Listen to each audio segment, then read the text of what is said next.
Good afternoon. Welcome to RSBN Live. I'm Matthew Alvarez. Thanks so much for streaming in on this Tuesday, September 9th. Of course, it was great to see RSBN host Robert McNeely here live covering the White House press briefing, of course, with Carolyn Levitt. We'll get to that in just a minute. Of course, President Trump will be delivering some information later, signing a proclamation at about 4:30 Eastern time. We're hearing that the proclamation may be related to making America healthy again, so we'll wait and see what that's all about. But in the meantime, let's bring on the broadcast Bruce Lavel, of course, longtime friend of President Trump, advisor, and also longtime business owner. Bruce, thanks again for joining us here on Right Side. Yeah, Matt, thanks for having me. Definitely. All right. So what are your thoughts about Chicago crime and the governor and mayor of Chicago acting like it's normal to have crime in big cities? Yeah, you would think they would stop the pandering. I don't know where they think this could lead them, but it just shows you the spirit of entrenched of, I call it the generational curse of we're going to stay loyal to this side even if it's wrong and no matter what. And they would probably saw off their finger before they would even think about considering admitting that President Trump is right. And it just scratch your head to like, what kind of constituents or voters would get behind someone who's pushing back on extra means of public safety, where they're, and whatever title it's from or whatever agency it's from, as long as it's someone coming in being proactively trying to combat crime, I don't think anything's wrong with it. I think it's a win-win. Exactly. I mean, we've been seeing the numbers drop in Washington, D.C. We would see the same in Chicago. I was actually watching some of the national anthem just on a clip yesterday from the Chicago Bears game. And the fans there, cheering the flyover, the national anthem, they're all cheering. You would think that the people there at that Chicago Bears Soldier Field would say thumbs up for the National Guard in the city there. Yeah. Listen, there's no better person ever that sat in the Oval Office that cheers the nation better than President Trump. And one thing about leadership is, and leadership is not so much as signing orders and giving orders. It's also speaking positivity into fruition. Like, for example, I always tell people, so when you go to the Olympics, which country are you voting for? Who are you rooting for? If you're an American, who are you rooting for? The Germans are rooting for their German friends, and Australia, they're voting for the Australians.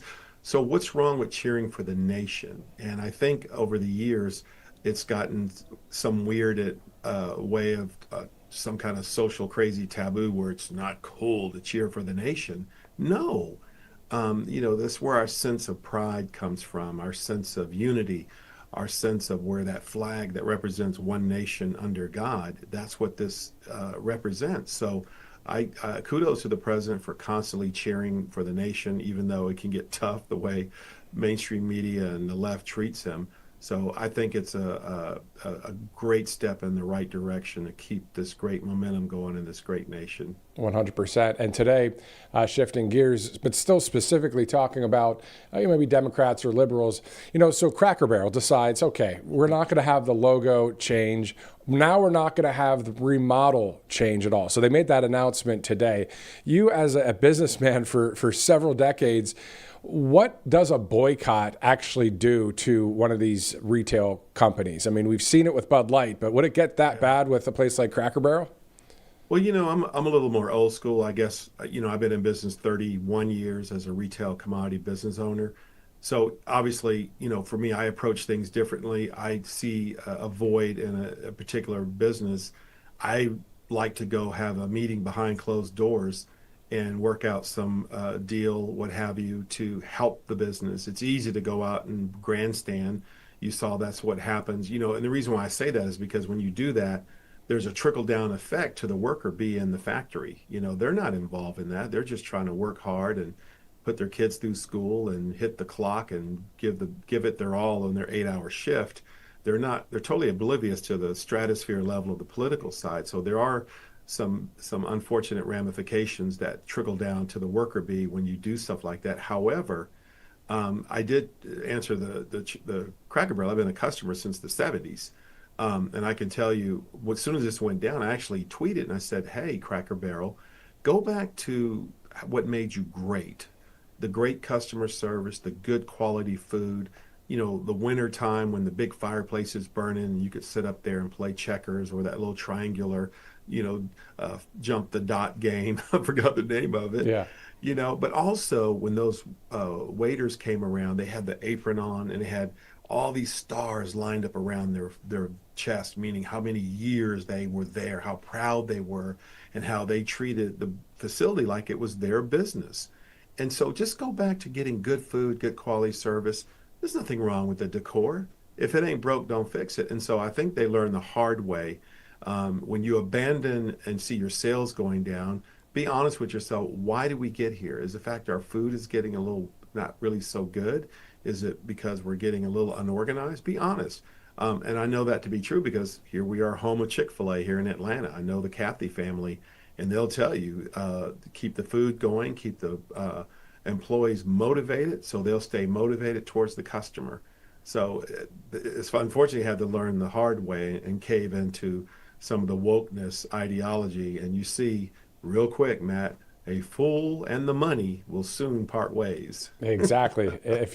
We know the saying, if you go woke, you go broke. And that's the path that they were going on. And actually did a GPS check just a few weeks back when this Cracker Barrel thing was in the 24/7 news cycle. And I just looked at Atlanta because Auburn's not too far from Atlanta. And there were 25 to 30 Cracker Barrels just in the Atlanta area alone. Think about the 600 plus restaurants across the country. Yeah. And if we, the people, decide and they focus in on a boycott and they really do it en masse, that is devastating, of course, for any business out there. Let's shift over, speaking of cities, from Atlanta to Chicago, over to New York City.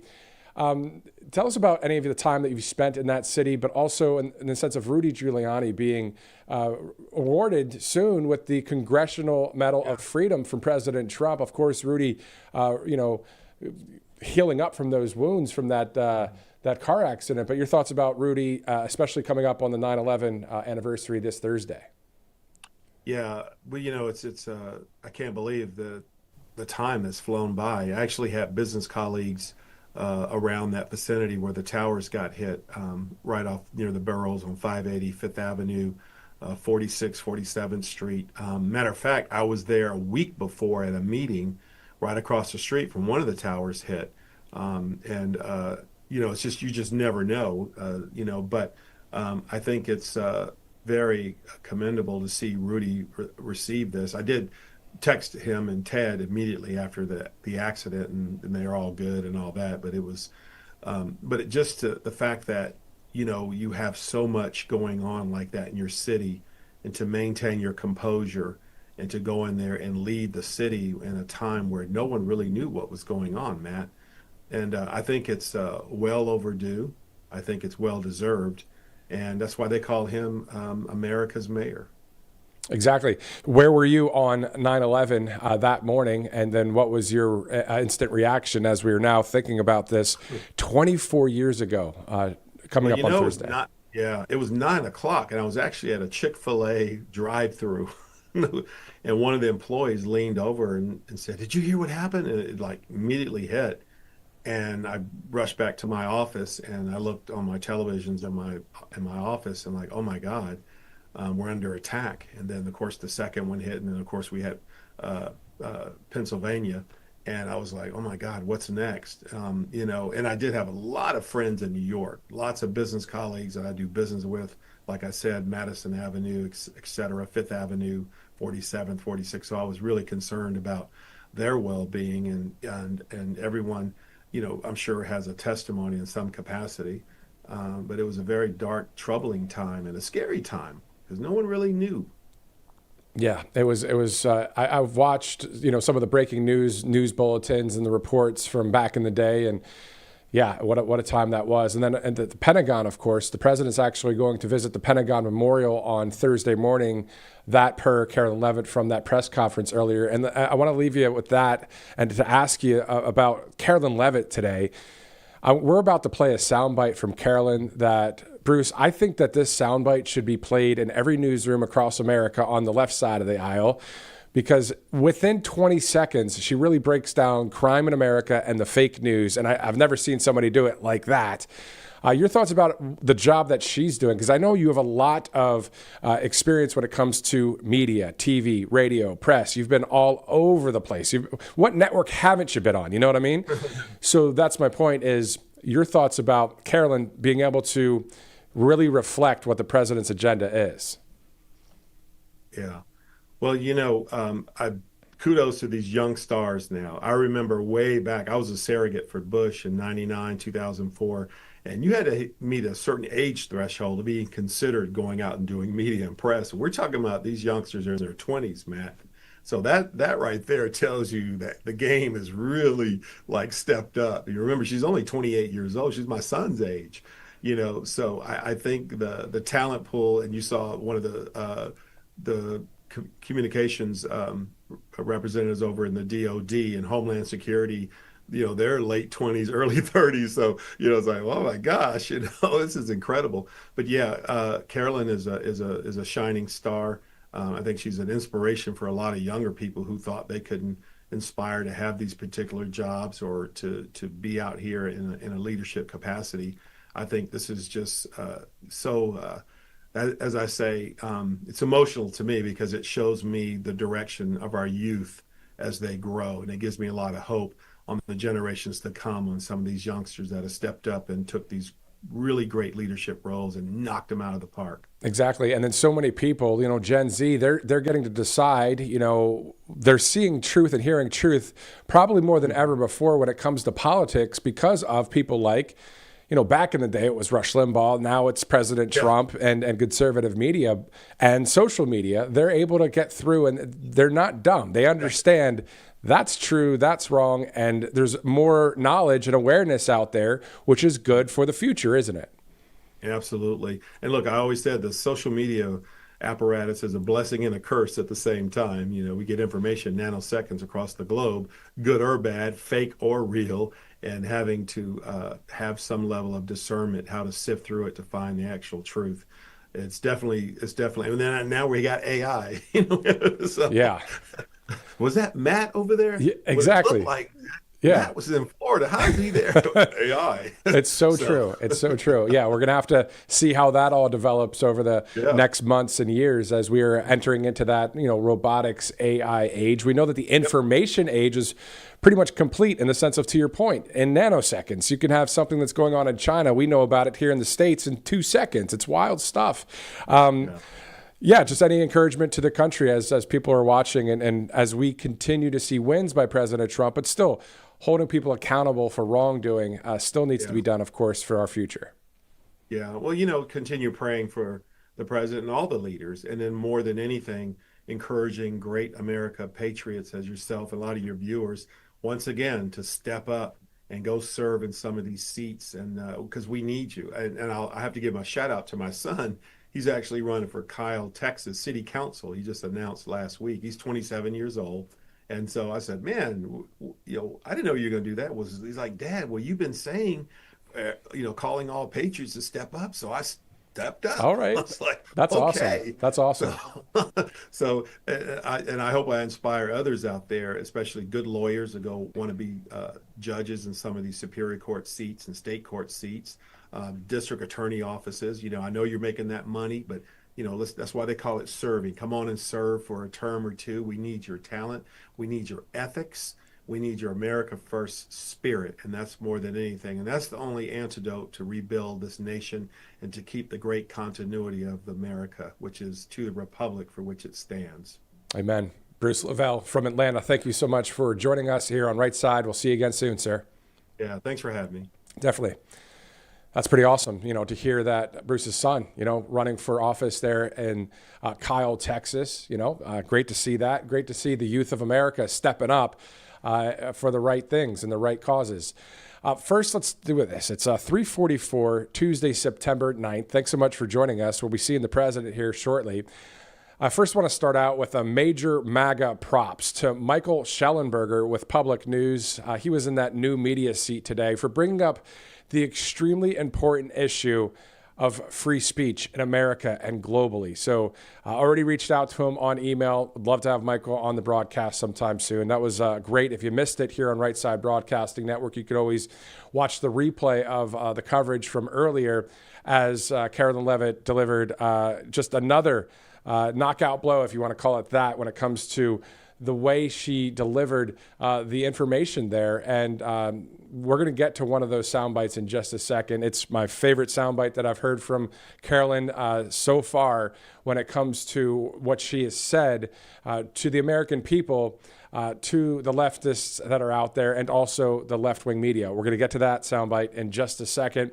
Let's go first with some of our great sponsors here at Right Side Broadcasting Network, including All Family Pharmacy. You see right there on your screen, allfamilypharmacy.com/RSBN. Unfortunately, flu season is here, and the best time to prepare is in case or before you get sick. So that's why families across the country are turning to All Family Pharmacy, where you can stock up now and get everything your family needs to have on hand, the essentials that are out there, medications like ivermectin, antibiotics, antivirals, to emergency kits and daily maintenance medications. They have it all. And now you can even get that cutting-edge biohacking product like NAD+ or methylene blue, the GLP-1 weight medication, weight loss medication, all in one place. And I'm telling you, they've built that full lineup to help you prepare for anything. No more scrambling when someone gets sick. So it's simple, fast, and reliable. A licensed doctor reviews every order and writes the prescription for you. So if you're looking to stay protected and prepared, this is literally the pharmacy for you. Visit allfamilypharmacy.com/RSBN. Use promo code RSBN10 to save that 10% off your order. Stock up today and have peace of mind tomorrow. Let's also go to Cove Pure before we get to Carolyn Levitt, my favorite soundbite that she's done. I'll show it to you here in just a second. You've heard us talk about Cove Pure before, and for good reason, of course. It's because we believe that clean drinking water is one of the best investments you can make for your family's health. So here's something you might not realize. We know, of course, this part. When people take medications, their bodies don't absorb all of it. But this part, not so fun to talk about, but it's true. Much of that stuff gets flushed down the toilet, and water treatment plants are not the greatest at filtering out those leftover pharmaceuticals, things like antibiotics, antidepressants, and even hormone disruptors from birth control pills. So no wonder our society is so messed up when it comes to this water category here. Luckily, Cove Pure is lab certified to remove up to 99.9% of impurities. Now, that includes fluoride, PFAs, agricultural runoff, and, of course, pharmaceutical drugs. So the first thing you're going to notice with Cove Pure is the taste. This is what water's supposed to taste like: pure, clean, and no aftertaste. You actually want to drink more of it. And Cove Pure makes it so easy. It sits actually just on your countertop, no plumbers, no drilling. You just fill it up and plug it in, and you can even select whatever temperature you want, hot, cold, or warm, with a tap of a button. And of course, you wouldn't want to take a stranger's drug prescription, so why accept their leftovers in your water? So you could protect yourself with that link below, covepure.com/RSBN. And for a limited time right now, you'll get a special discount of $200 off of Cove Pure. I was just talking to my family about this just yesterday. I'm so glad that there are these kind of filters out there. Tap water, not my favorite thing, but definitely Cove Pure is, as it's 3:48 Eastern Time. Thanks so much for joining us as we are getting ready to hear from President Trump in just a bit, signing a proclamation. We're hearing it might have something to do with making America healthy again, but we'll have to wait to confirm, of course, when we see the president in a bit from now. Shifting gears, Carolyn Levitt handling the fake news like she always does today in a press briefing, summing up crime in America and the fake news in less than 20 seconds. Take a look. Democrat politicians, liberal judges, and weak prosecutors would rather virtue signal than lock up criminals and protect their communities. And perhaps most shamefully of all, the majority of the media, many outlets in this room, decided that her murder was not worth reporting on originally because it does not fit a preferred narrative. Democrat politicians, liberal judges, and weak prosecutors would rather virtue signal than lock up criminals and protect their communities. And perhaps most shamefully of all, the majority of the media, many outlets in this room, decided that her murder was not worth reporting on originally because it does not fit a preferred narrative. So we played it twice in a row for you. So that I posted on my True Social as well, because that 19-second soundbite I'm going to play again. Why? Just in case you didn't hear it the first time. I mean, I really know that the mainstream media will not be playing this soundbite again. So, Director, can we loop it one more time just to drive the point home? Again, Carolyn Levitt, within 20 seconds, summing up crime in America and the fake news. Let's listen to it one more time. Democrat politicians, liberal judges, and weak prosecutors would rather virtue signal than lock up criminals and protect their communities. And perhaps most shamefully of all, the majority of the media, many outlets in this room, decided that her murder was not worth reporting on originally because it does not fit a preferred narrative. And of course, Carolyn, speaking about the Ukrainian refugee that was killed in Charlotte the other day, never in my career have I ever played 3 sound bites, the same sound bite in a row like that. But, in conservative media, the opportunity is there to do it. I'm doing it because to drive that point home. I mean, Carolyn really delivered the truth right there. It was perfectly put. And we may play that a little bit later for more of the audience that shows up. As you guys are here with us right now, we're getting ready to see President Trump. Speaking of President Trump, let's go to his comments on that recent tragedy, that murder in Charlotte, North Carolina, clip 3.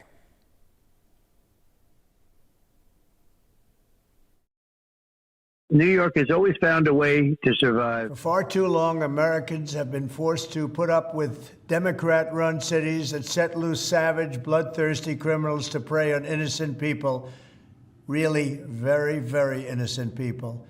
In every place, they control radical left judges, politicians, and activists, and they've adopted a policy of catch and release for thugs and killers. In Charlotte, North Carolina, we saw the results of these policies when a 23-year-old woman who came here from Ukraine met her bloody end on a public train. And here's a picture of it. This is the picture of it. And this is a picture of the woman, a beautiful young girl that never had problems in life, with a magnificent future in this country. And now she's dead. She was slaughtered by a deranged monster who was roaming free after 14 prior arrests. We cannot allow a depraved criminal element of violent repeat offenders to continue spreading destruction and death throughout our country. We have to respond with force and strength. We have to be vicious just like they are. It's the only thing they understand. 24 of the top 25 most dangerous cities in America are run by Democrat mayors. 50 people were murdered in Chicago in recent weeks, with hundreds being shot. And it's time to stop this madness. The people of our country need to insist on protection, safety. We have proven that it can be done because we did it right here in D.C., in District of Columbia. The capital of America was a bloodthirsty, horrible, dangerous place, one of the worst. And now it's a crime-free city, and we're going to keep it that way. It can be done. It can happen fast. All we want is, please, Mr. President, we need help. Chicago needs help. Other cities need help. We'll do what has to be done because we're going to make America safe again, and that includes our big cities. We're going to make those cities safe. Thank you.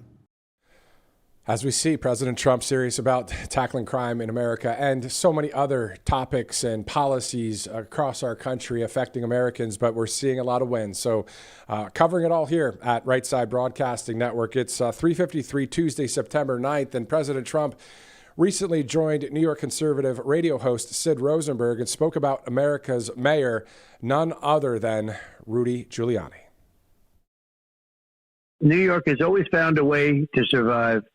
I announced, and I know he's a friend of yours, Rudy Giuliani. We're going to give him the Presidential Medal of Freedom, which is a big deal. Love that. It's a big deal. It's the highest civilian award. Yep. It's sort of the civilian equivalent to the Medal of Honor. And we're giving, because Rudy suffered. They made him suffer. And he was the greatest mayor we've ever had.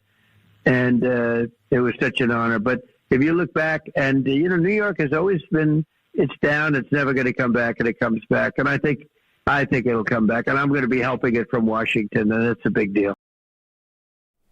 All right, 3:54 this afternoon. Thanks so much for streaming in with us. Let's go to a couple of our great sponsors, including MyPillow.com, with the free shipping by Mike Lindell and the great company over there, based in Minnesota. But I'll tell you what, that is an American company if there was one, right? I mean, think about it. The amount of great products that I believe every state in America has MyPillow products in it. So that's always good. But if you're looking to buy some more or, just upgrade a couple of them here and there, just go to mypillow.com/RSBN and use that RSBN promo code. Get that free shipping. Again, there's more than 2,000 products on there. Always good to purchase American and also from conservatives and people on the right side of history. So mypillow.com/RSBN. Let's also go to Tax Network USA, 800-357-1415. If you're looking to settle some back taxes or at least get the ball rolling in that light, you can do that with tnusa.com/RSBN. Of course, 800-357-1415. So they'll bring you that peace of mind right there, settling your back taxes today, or at least getting that ball rolling with Tax Network USA. All right, so we saw another video from the White House as well, the G20 conference going to be in Miami. That'll be in December of 2026. Here's that tape.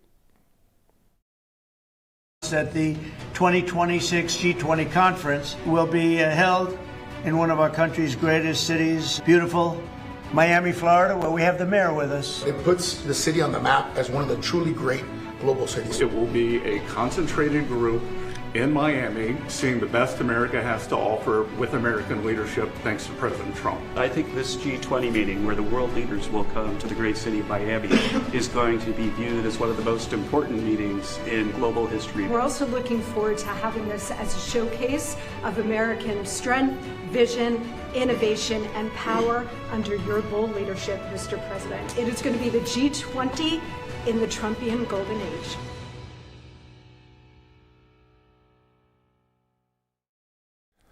Seems like 2026 is going to be quite the busy year. I mean, this, the super centennial, as Eric McTaxis coined it, then President Trump adopted that. So the 250th birthday for our country. We have so many things going on next year. The midterm elections, so many sporting events, the G20 conference. So 2026 is going to be quite the news year, as has been this year, of course, as we are 7.5 months into President Trump's 47th president of the United States, of course, second term for President Trump. So covering it here live with you as we're about to approach the top of the hour, 3:57, Tuesday, September 9th. So the president also was speaking about an innovative housing showcase on the National Mall in Washington, D.C. recently. Let's take a look at clip 5. Hello to everyone attending the Innovative Housing Showcase on our National Mall. Very exciting.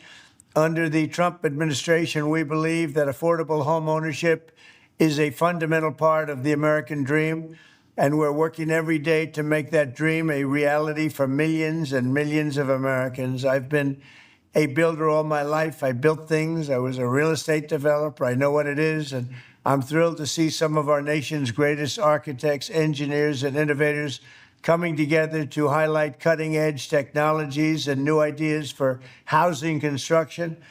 With Secretary Turner at the Department of Housing and Urban Development, who's a great guy, we're slashing permitting delays and eliminating a record number of costly regulations. We're also defeating inflation. We took over the worst inflation in the history of our country, and we've beat it, bringing down mortgage rates, reducing energy costs, and unleashing incredible economic growth like this country has never seen before. Together, we can put millions more American families in a home of their very own. I just want to thank you and have a great showcase. All right, so 3:58 Eastern Time. Thanks again for joining us here on RSBN Live. I'm Matthew Alvarez. We're going to play one of these sound bites that, if you're just joining us right now, from Carolyn Levitt, and just a little bit from now. Before we do, let's do this. Let's take a quick break. We'll be right back here on Right Side Broadcasting Network. Welcome to Right Side Broadcasting Network, your trusted conservative news outlet. At RSBN, we deliver the truth when the mainstream media falls short. Since 2015, we've proudly broadcasted every single one of President Trump's iconic MAGA rallies, bringing you the excitement and energy live before anyone else. By watching RSBN, you get an unfiltered front row view of the action on the ground. We interview the crowds to give a voice to millions of Americans just like you. We show you President Trump's speeches in their entirety, free from interruptions and censorship. We cover the stories that matter to you with the integrity and passion you deserve. Thank you for choosing RSBN as your home for America First News. Together, we stand strong, united, and informed. So join us and be part of the right side of history. Hey y'all, it's Silk from the Diamond and Silk Chit Chat Live Show. Look, don't forget to check me out right here on RSBN Network. Be sure to watch the show on Right Side Broadcasting Network, and I want you to support Right Side Broadcasting Network. Yes, it's imperative that you do so, okay? I look to see y'all soon. Bye-bye.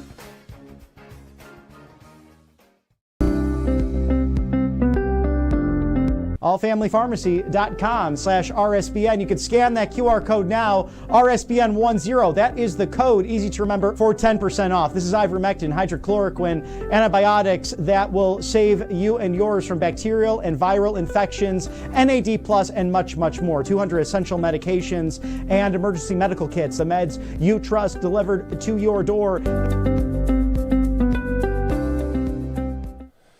Welcome back to RSBN Live. I'm Matthew Alvarez. We have an update from the U.S. Department of Education, the great Linda McMahon. Let's take a look. In January, the nation's report card delivered a sobering and heartbreaking truth about the state of education in America. Academic achievement is at historic lows. Nearly 7 out of 10 4th and 8th grade students are not proficient in reading, and the results are similar for math. Today, the National Center for Education Statistics released more data that shows this bleak trend carries through to our 12th graders. In 2024, 78% of high school seniors were not proficient in math, and 65% of them were not proficient in reading. At a critical time, right before students enter their next stage of life, more 12th graders are below the NAEP basic benchmark in math and reading than ever before. What does this mean? It means that well over a third of American high school seniors cannot reliably explain the main point of a passage or define a key word used in a sentence. Despite billions in federal spending and countless well-intentioned programs, the achievement gap between students is widening, not shrinking. And this trend did not begin with COVID. It goes back a decade. Clearly, success isn't about how much money we spend, but who spends it. That's why President Trump and I are committed to reversing course and returning control of education to the states, so local communities with parents in the driver's seat can better innovate, adapt, and tailor education to their students' needs. If America is going to remain globally competitive, our children must be able to read proficiently by the 3rd grade and graduate equipped to solve complex problems. We owe it to them to do better. And from education, we could always shift over to another topic that's out there, of course, faith and religion. I mean, yesterday, President Trump speaking at that White House Religious Liberty Commission, we can go to some of the highlights from that. And also, there's another aspect to this whole thing, obviously within prayer. So we'll get to that in just a second. So let's go to clip 7 from the highlights of yesterday's commission meeting. Thank you to all of the faith leaders, pastors, and patriots who have come to the Museum of the Bible for this historic meeting of the Presidential Commission on Religious Liberty. Under the Trump administration, we're defending our rights and restoring our identity as a nation under God. We will protect the Judeo-Christian principles of our founding. I am delighted to announce that just moments ago, I have personally delivered the Trump Family Bible given to me by my mother. It was used in both my inaugurations and will now be displayed right in the heart of our nation's capital. That's an honor. For most of our country's history, the Bible was found in every classroom in the nation. Yet in many schools today, students are instead indoctrinated with anti-religious propaganda, and some are even punished for their religious beliefs. I'm pleased to announce this morning that the Department of Education will soon issue new guidance protecting the right to prayer in our public schools. And I created the first ever Department of Justice task force to eradicate anti-Christian bias. America has always been a nation that believes in the power of prayer, and we will never apologize for our faith, ever. Together we will make our country greater, stronger, more united, and more faithful than ever before.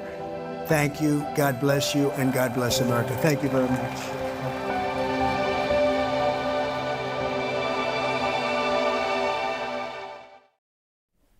Pretty awesome to see that we have a White House Faith Office. We also have the White House Religious Liberty Commission.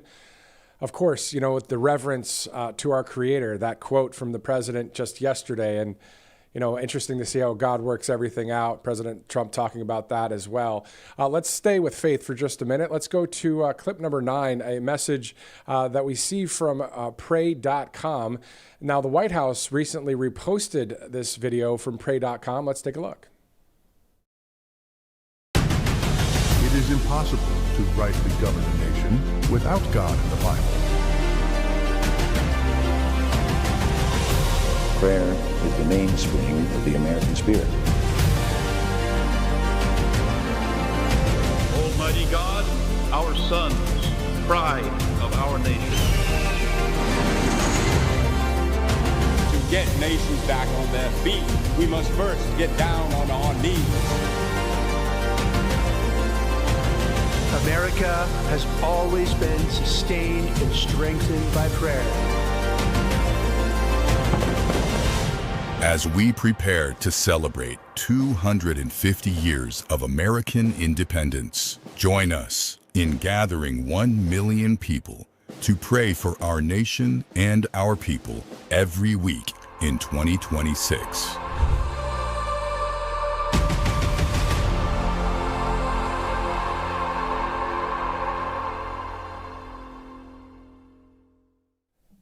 Great to see that right there from the White House, as it's now 4:06, Tuesday, September 9th. As soon as we see the president's live feed there, we will go there to 1600 Pennsylvania Avenue. He's going to be signing a proclamation.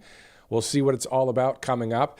I'm thinking that has to do with MAHA, Make America Healthy Again, because I was watching some of the previous MAHA event that was on our air with RFK Jr. and others, and they were referring to something happening a bit later today around 4:30. So just connecting those dots, but we'll see what happens, of course, as we watch it live right here on Right Side Broadcasting Network. Speaking of RSBN, if you'd like to donate, all you have to do is text RSBN to 801-801. Also, you can go to rsbnetwork.com/donate. You see that at the bottom of your screen there. Of course, it takes money to do what we do. And if you have a couple extra bucks, always good to help us out with that as we continue on and expand here at the network. It's great to cover all of the news that's happening out there, but also bringing you all of the live events from Washington, D.C., outside the Beltway as well when it comes to, you know, when President Trump travels. I mean, he's going to be going to England coming up in just about a week or so. We're going to go over to the president's schedule in a minute, but if you have the extra few bucks, great. If not, totally understand. Text RSBN to 801-801. Speaking of the schedule that's coming up, let's go to that right now as I pull it up here on the list. I have to find it. There it is. All right. So Thursday, of course, that's September 11th. The president will visit the Pentagon, the 9/11 memorial there, and then attend that New York Yankees game later at night to honor the 9/11 victims. Of course, this is the 24th anniversary of 9/11. And then on Tuesday, September 16th, the president and the first lady will then depart for their overseas trip to the United Kingdom. On September 23rd, the president will return to the Big Apple to address the United Nations. So again, September 11th, September 16th, and September 23rd, 3 big events for the president. We'll be covering all of it as we get the live feeds from Washington, D.C. Grateful to have all of those capabilities to see into Washington. And of course, we'll be seeing the president sign that proclamation in just a bit from now. So again, glad you're here with us, holding down the fort here as we await the president. Let's move on to our next video that we're seeing out there. This is a message from the Secretary of War, Pete Hegseth. I know we played this video in the prior broadcast, but always good to keep things fresh right here at Right Side.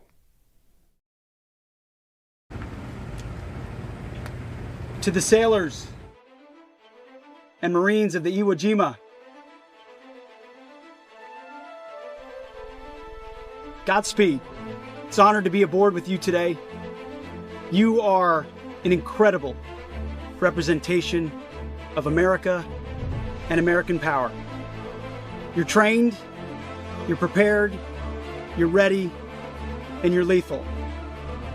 And the American people are counting on you to ensure the American homeland is kept safe. So I charge you, it's not if, it's when. You're on mission. Narco-terrorists and drug traffickers are on notice. You will no longer allow the poisoning of the American people. And the full power of the American military, used precisely with a clear mission, will be used to ensure the American people are kept safe. It's wild to see that. The U.S. Department of War, usually it says, obviously, Department of Defense, but we know that President Trump said, you know what, hey, defense is something that more of the woke people decided. We're going to bring it back to the Department of War. All right, let's look at some international politics quick. The country of Brazil actually celebrated its Independence Day on Sunday, September 7th. The people there love their country, of course. They love freedom. They also love President Trump and we, the people. They actually showed their support with a huge American flag in the middle of millions of people the other day in Brazil. Let's take a look at that video.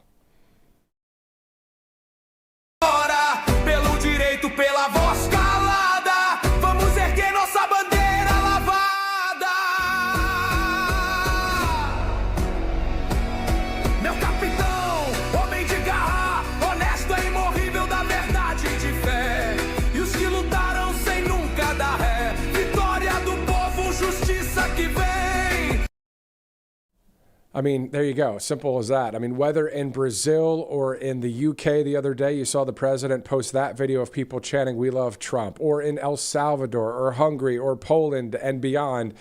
The free world stands with Donald Trump, the president of the United States, and we, the people of the United States of America.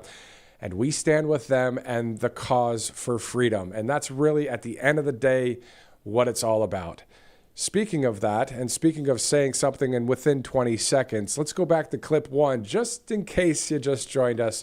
Carolyn Levitt really breaking it down for what crime in America is all about and the fake news, and she did it today in 19 seconds. Check it out. Democrat politicians, liberal judges, and weak prosecutors would rather virtue signal than lock up criminals and protect their communities. And perhaps most shamefully of all, the majority of the media, many outlets in this room, decided that her murder was not worth reporting on originally because it does not fit a preferred narrative. Isn't that the truth? If it doesn't fit into the narrative, we all know that. We all have heard that over the years, but it's still happening to this day. Can you believe it? It's still happening. They still haven't learned the lesson because the people, the ratings for these left-wing networks and these clicks that they're trying to get online, they're going down. It's just like Cracker Barrel. It's just like Target. It's just like Bud Light. It's just like all these places that go out there and they're pushing the woke agenda. And then at least Target, they backed off, and Cracker Barrel backed off. I still go to Target. I still go to Cracker Barrel.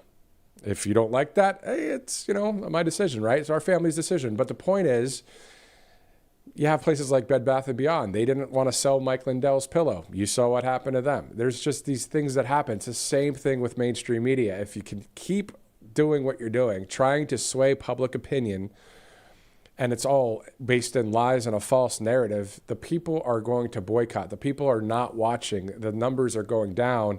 And there's this new, as they call it at the White House, a new media seat. Again, a shout out today to the new media seat, the person sitting there. I'll get the name here. I have a screen on the other side of the camera there, just being honest with you, what we're looking at. Major MAGA props to Michael Schellenberger with Public News in the media seat today for bringing up the extremely important issue of freedom of speech in America and globally. That room is so protected, or has been so protected, with fake news that to have an amount of conservative media represented in that room is a huge, huge deal for America. Because think about it, as soon as the president speaks, those people that have been there over the years get that first opportunity to hit back with a false narrative, hit back and report how they want to. But now we have people that are there that are saying, you know what? As long as it is true, this is what we want to report, the truth. And I think we all see through it now. If someone's trying to hide through the false narrative or really report on what's going on out there. So great to see a new media seat there at 1600 Pennsylvania Avenue. We're about 15 minutes or so away from the president signing this proclamation. We're going to dive into some news here on the other side of this commercial break. I'm Matthew Alvarez. We'll be right back. Welcome to Right Side Broadcasting Network, your trusted conservative news outlet. At RSBN, we deliver the truth when the mainstream media falls short. Since 2015, we've proudly broadcasted every single one of President Trump's iconic MAGA rallies, bringing you the excitement and energy live before anyone else. By watching RSBN, you get an unfiltered front row view of the action on the ground. We interview the crowds to give a voice to millions of Americans just like you. We show you President Trump's speeches in their entirety, free from interruptions and censorship. We cover the stories that matter to you with the integrity and passion you deserve. Thank you for choosing RSBN as your home for America First News. Together, we stand strong, united, and informed. So join us and be part of the right side of history. Hey y'all, it's Silk from the Diamond and Silk Chit Chat live show. Look, don't forget to check me out right here on RSBN Network. Be sure to watch the show on Right Side Broadcasting Network, and I want you to support Right Side Broadcasting Network. Yes, it's imperative that you do so, okay? I look to see y'all soon. Bye-bye.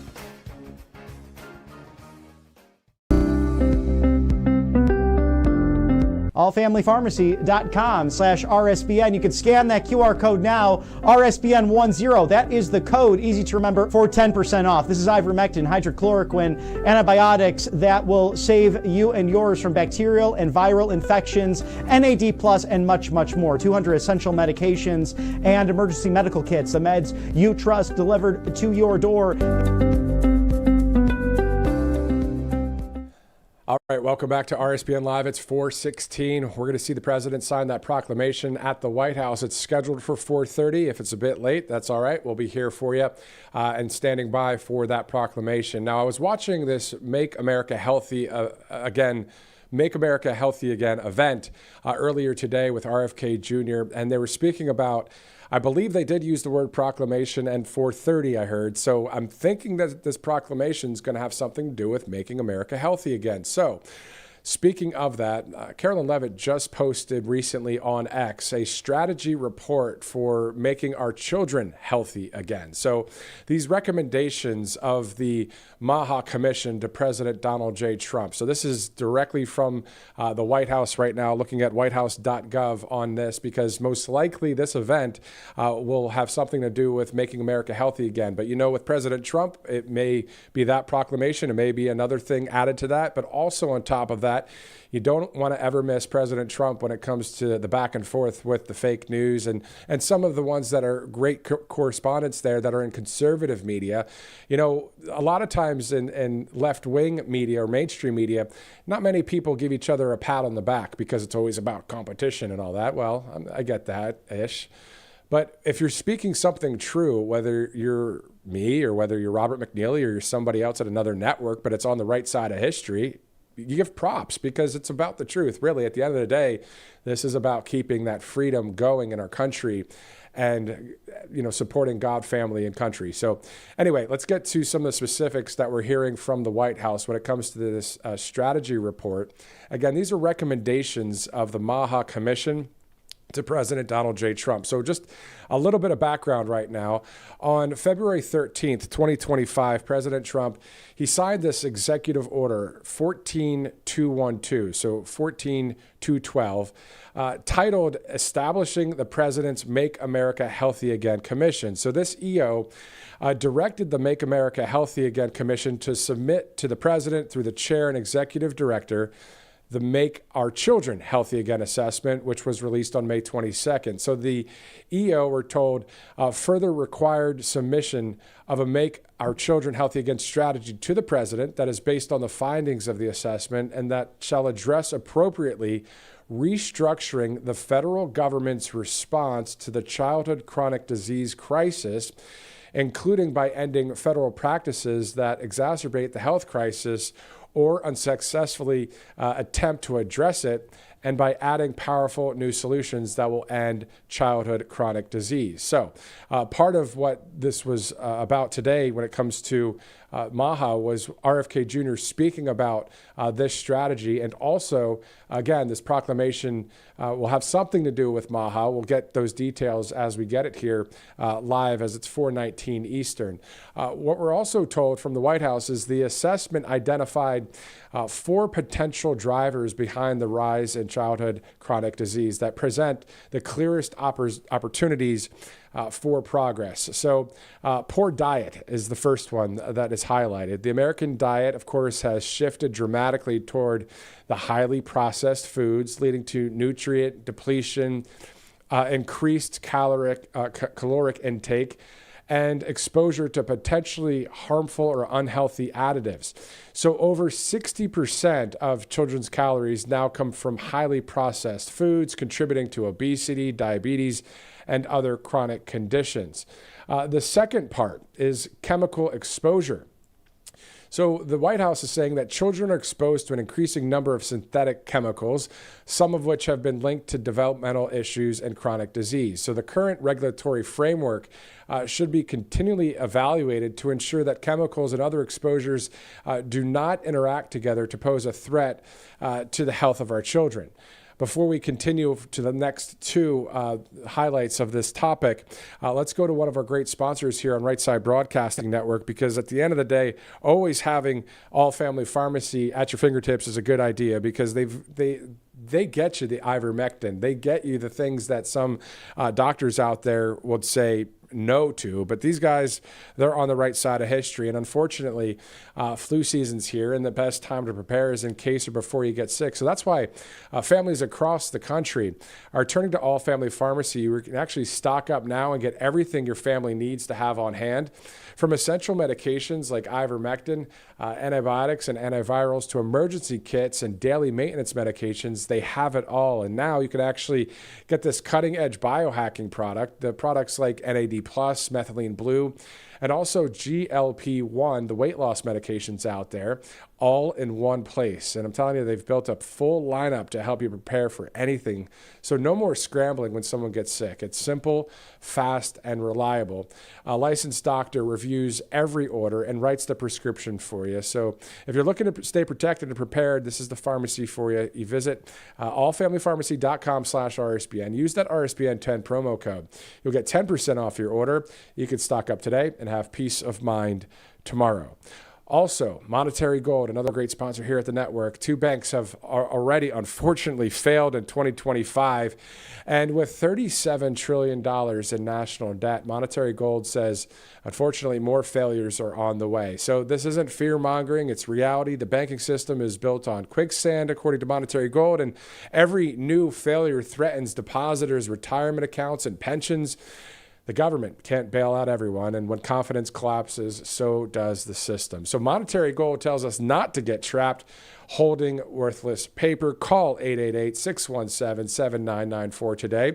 You see the other number there on the screen. Also, if you go to RSBNforthegold.com, you can secure your wealth with real assets that don't depend on banks and politicians out there, but you can also get that free info kit. So RSBNforthegold.com, 2 great sponsors here, All Family Pharmacy and Monetary Gold, as it's 4:23 Eastern time as we await the president there at the White House. So I'm going to go back to the MAHA information that we are learning from the White House right now, specifically when it comes to our children, the youth of America.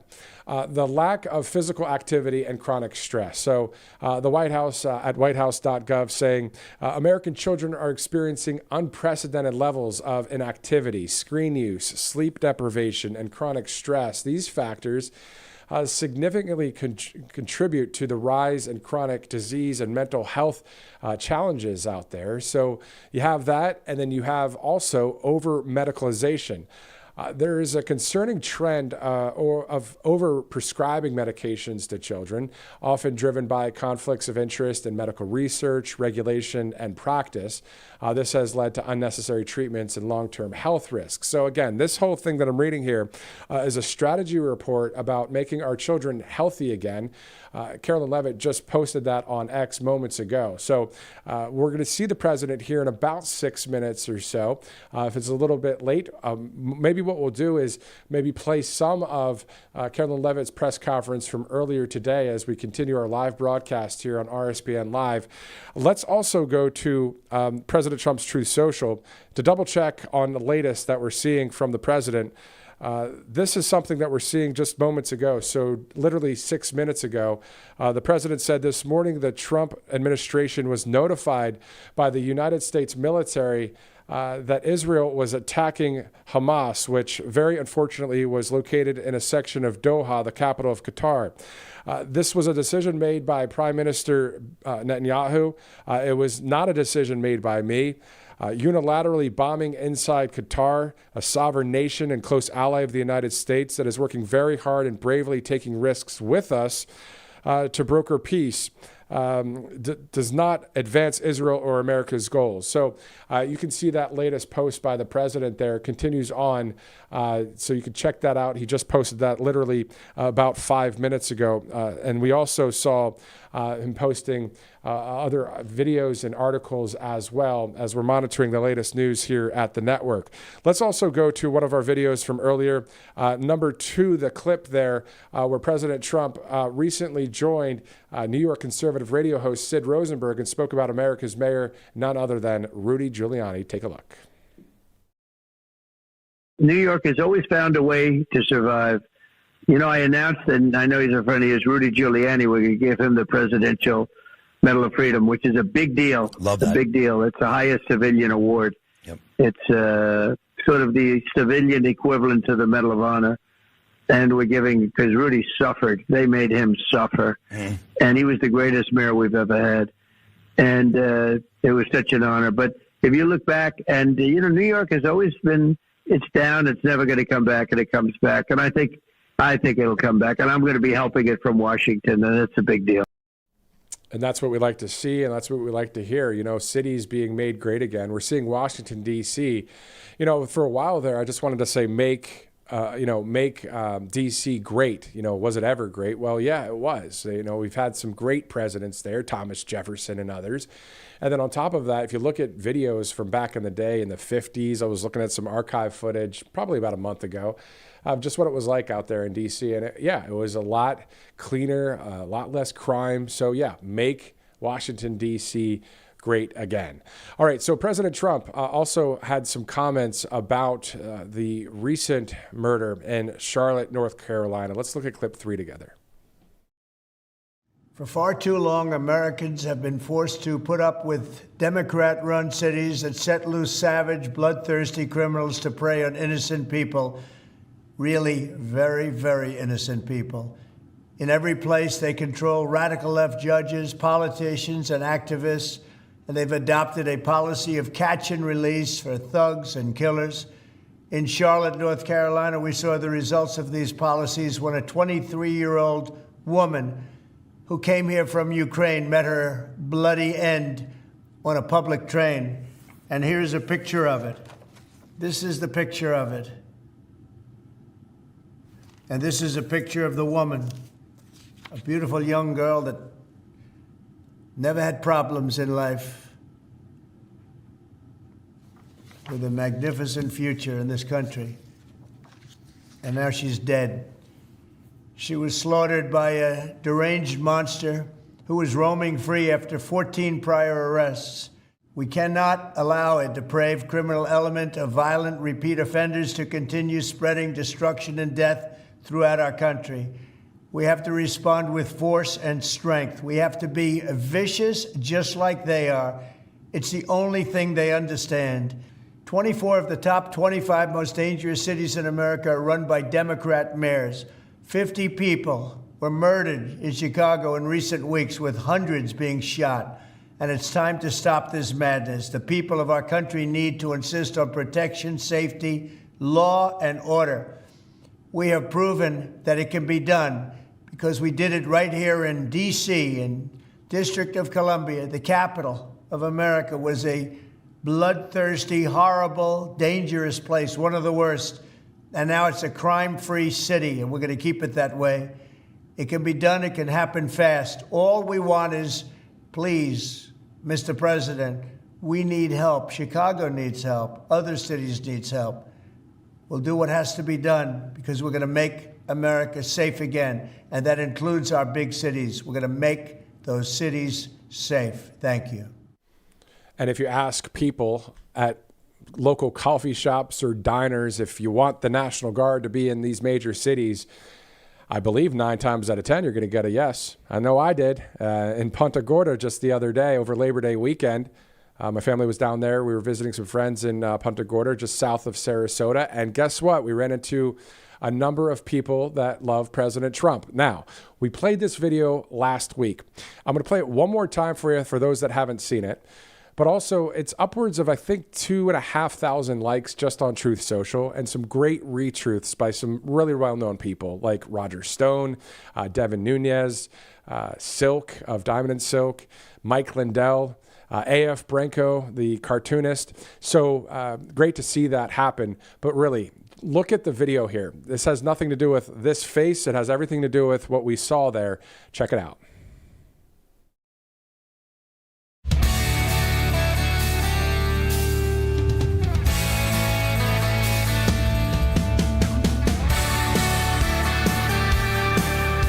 We were done. This country was done. And now we are reborn. We're going to be better than ever. Sitting there sipping on a Starbucks cup, hating on everything. USA!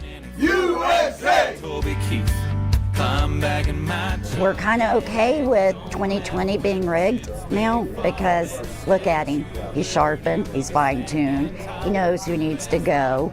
And we are very appreciative here. It should not be newsworthy for a coffee shop to have love for the President of the United States in the United States. So I'm going to keep the lights on and the doors open for all you Trump lovers. Come down, get the best cup of coffee in town, the best people in town, and keep the party going. Drawing the line, if this country ain't something you can stand behind, then that's the difference between me and you. 'Cause my true colors are red, white, and blue.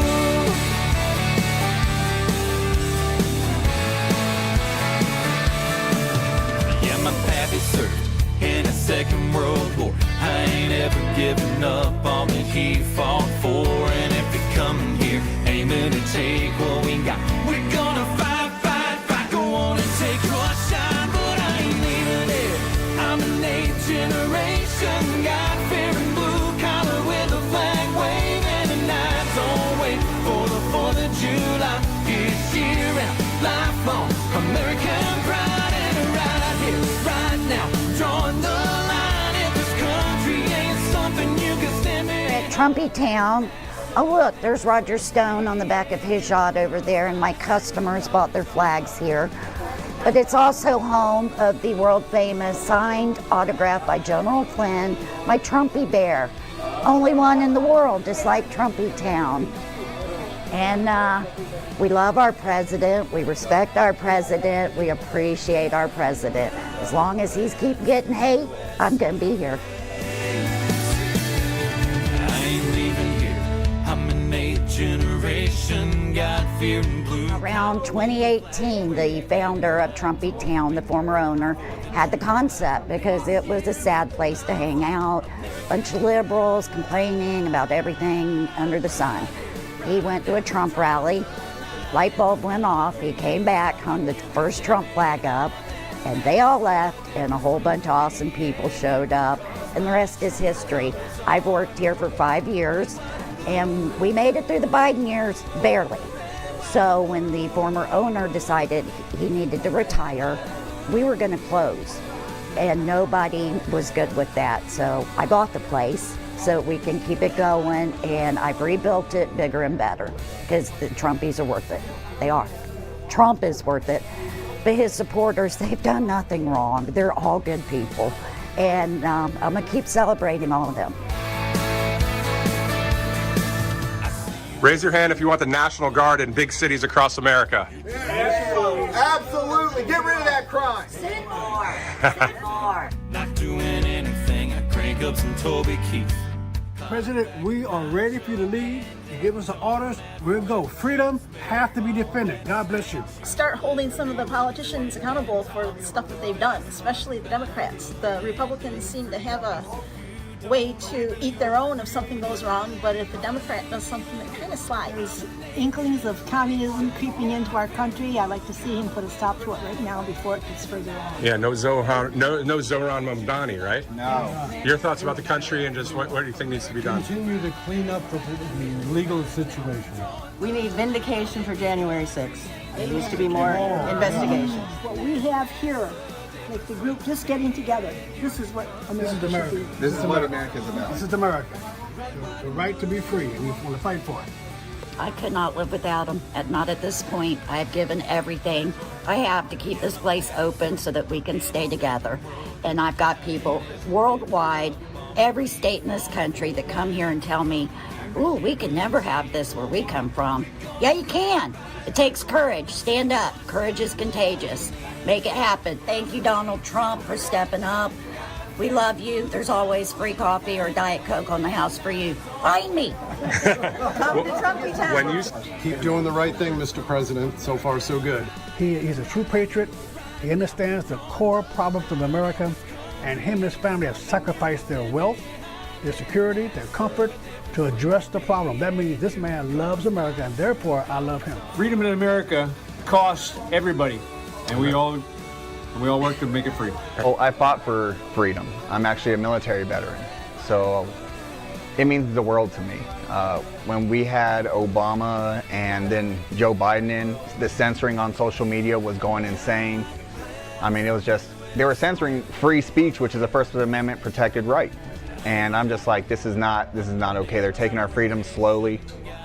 It's not what I fought for. So this is Right Side Appreciation Day at Trumpy Town, because without you guys, I don't know if it could have gone as awesome as it has. You guys have stood behind him since day one. And we thank you from Trumpy Town.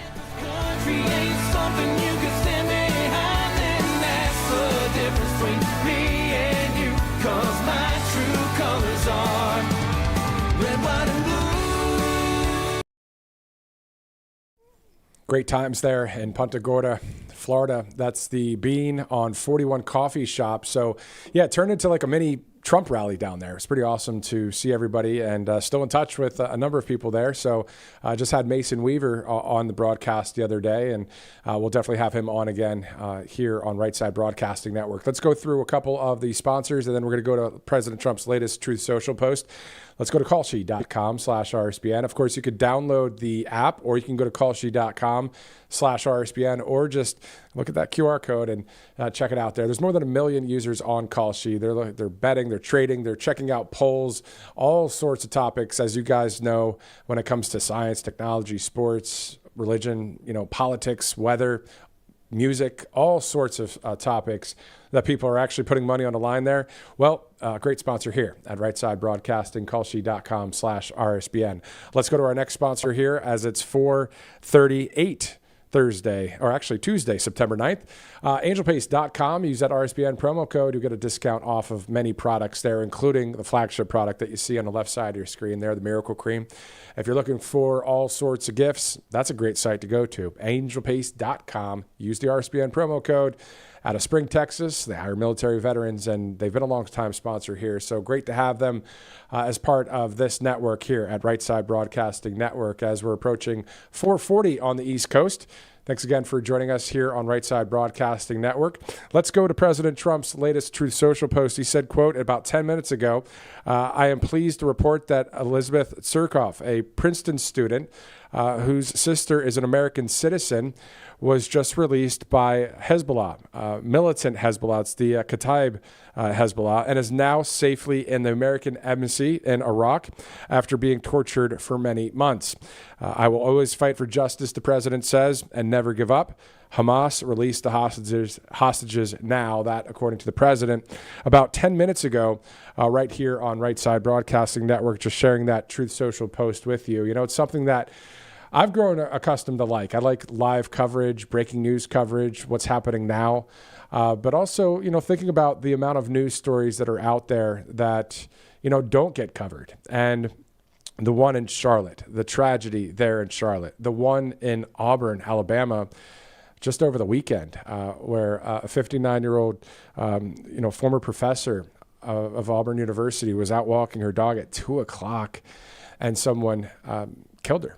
And that suspect is now behind bars. You know, these kind of stories, when it comes to cashless bail, when it comes to the liberal justices out there and all the things that are causing problems in especially our major cities across the country.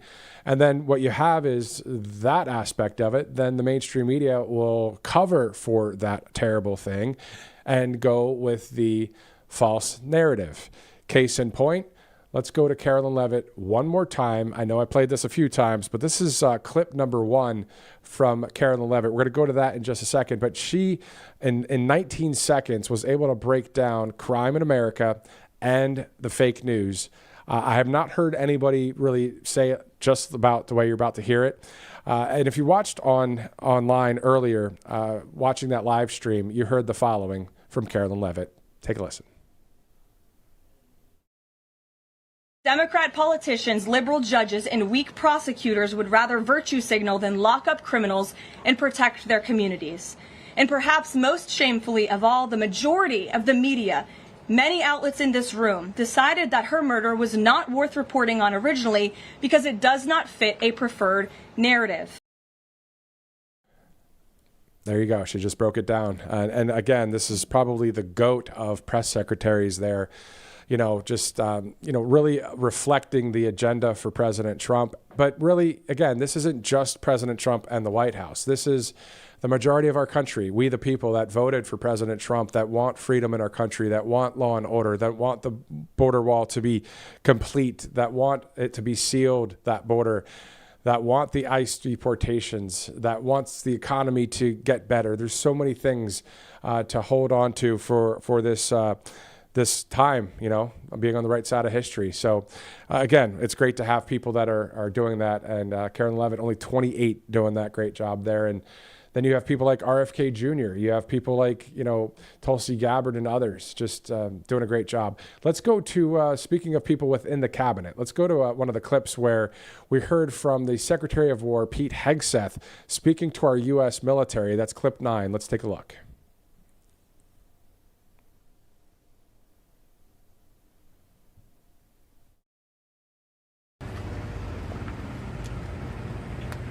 To the sailors and Marines of the Iwo Jima,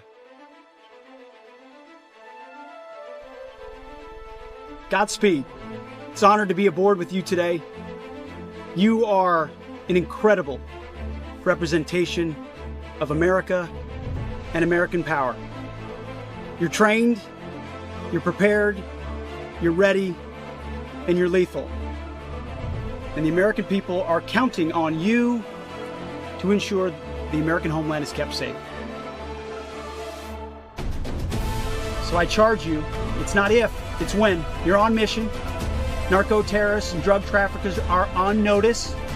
We will no longer allow the poisoning of the American people. And the full power of the American military, used precisely with a clear mission, will be used to ensure the American people are kept safe. Thanks for joining us live. Awaiting President Trump there from 1600 Pennsylvania Avenue to sign this proclamation. You might be asking, well, what's the proclamation? All I know at this point is I was watching an event with RFK Jr. earlier, and I have a feeling that it's about making America healthy again. But again, we'll be listening in to the president as well when he takes on questions from the press. So looking forward to bringing this live coverage to you right now. Speaking of right now, and speaking of what you just saw there, the Department of War Secretary Pete Hegseth, Homeland Security actually talking about the United States Coast Guard on X. So I'm just looking at that right now. And what we have is a video here, It says captures, burns, and sinks a drug boat. Over the weekend, as part of Operation Pacific Viper, the U.S. Coast Guard Cutter Stone conducted 3 interdictions in a single night, seizing nearly 13,000 pounds of cocaine and apprehending 7 suspected drug smugglers. So this is the video just posted by Homeland Security. Let's take a look.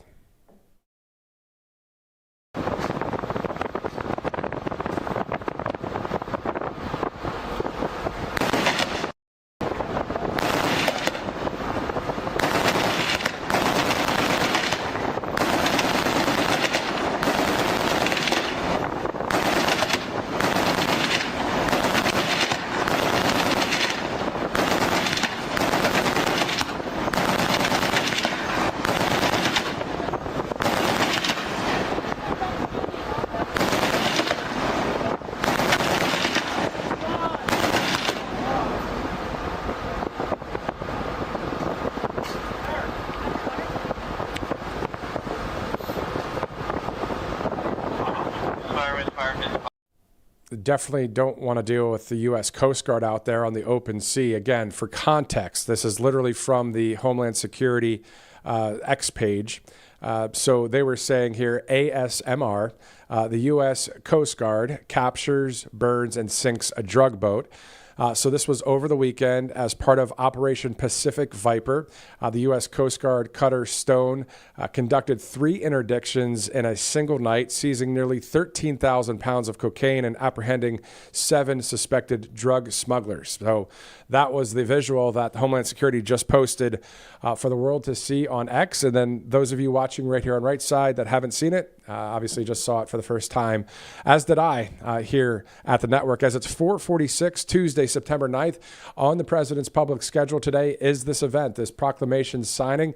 As soon as we get that live feed, we'll go to it in just a minute. In the meantime, let's go to clip 11, where we saw that Eduardo Bolsonaro of Brazil, his dad, Jair Bolsonaro, right, just posted a video within the past 24 to 48 hours, within that 24/7 news cycle, after Independence Day, which was September 7th for Brazil. And the reason why I'm bringing it up is because you'd think in Brazil, you'd have the Brazilian flag with the millions of people that are marching there for freedom. Well, this time it's the American flag, and a thanks to President Trump. Let's go to clip 11 and see what it was like in Brazil on Sunday.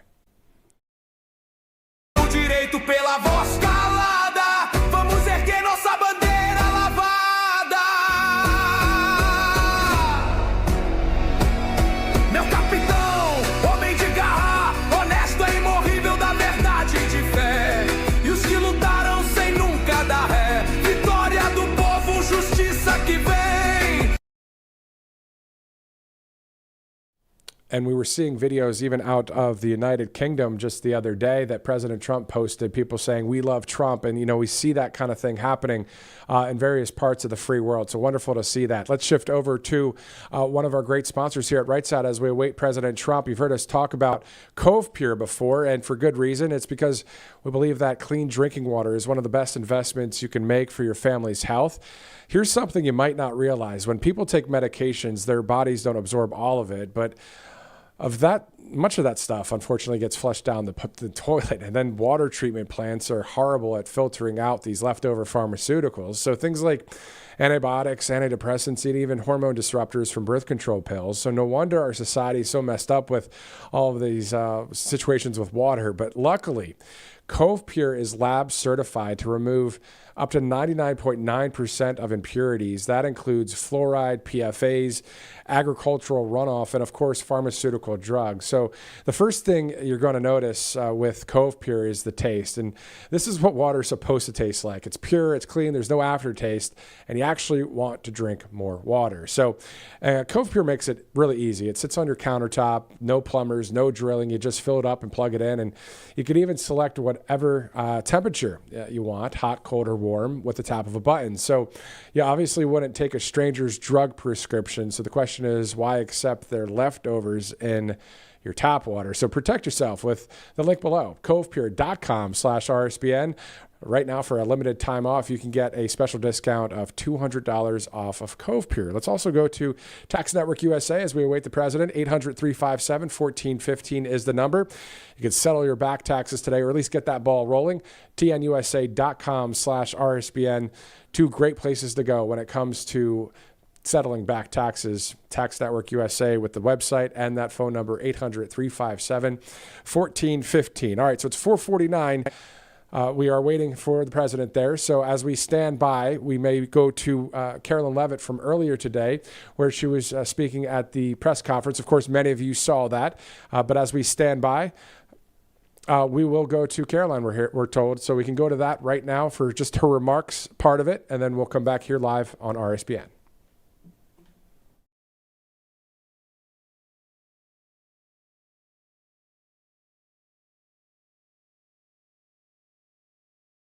President Trump will commemorate the 24th anniversary of 9/11 on Thursday with a visit to the Pentagon Memorial in the morning, followed by an appearance at the New York Yankees game at Yankee Stadium in the Bronx on Thursday evening.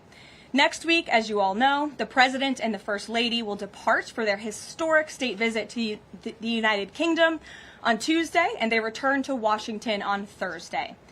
Today, I would like to address the tragedy that has not received nearly enough media attention, the brutal murder of Irina Zarutska.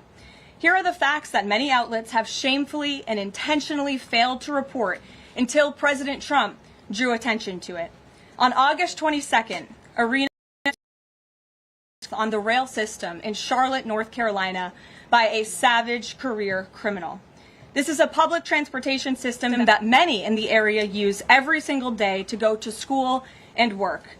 Irina was on the train that night traveling home from her job at a pizzeria, still in uniform from her shift. This beautiful, innocent 23-year-old young woman was a Ukrainian refugee who had recently fled her country for a chance at a safer life and a promising new beginning here in the United States of America.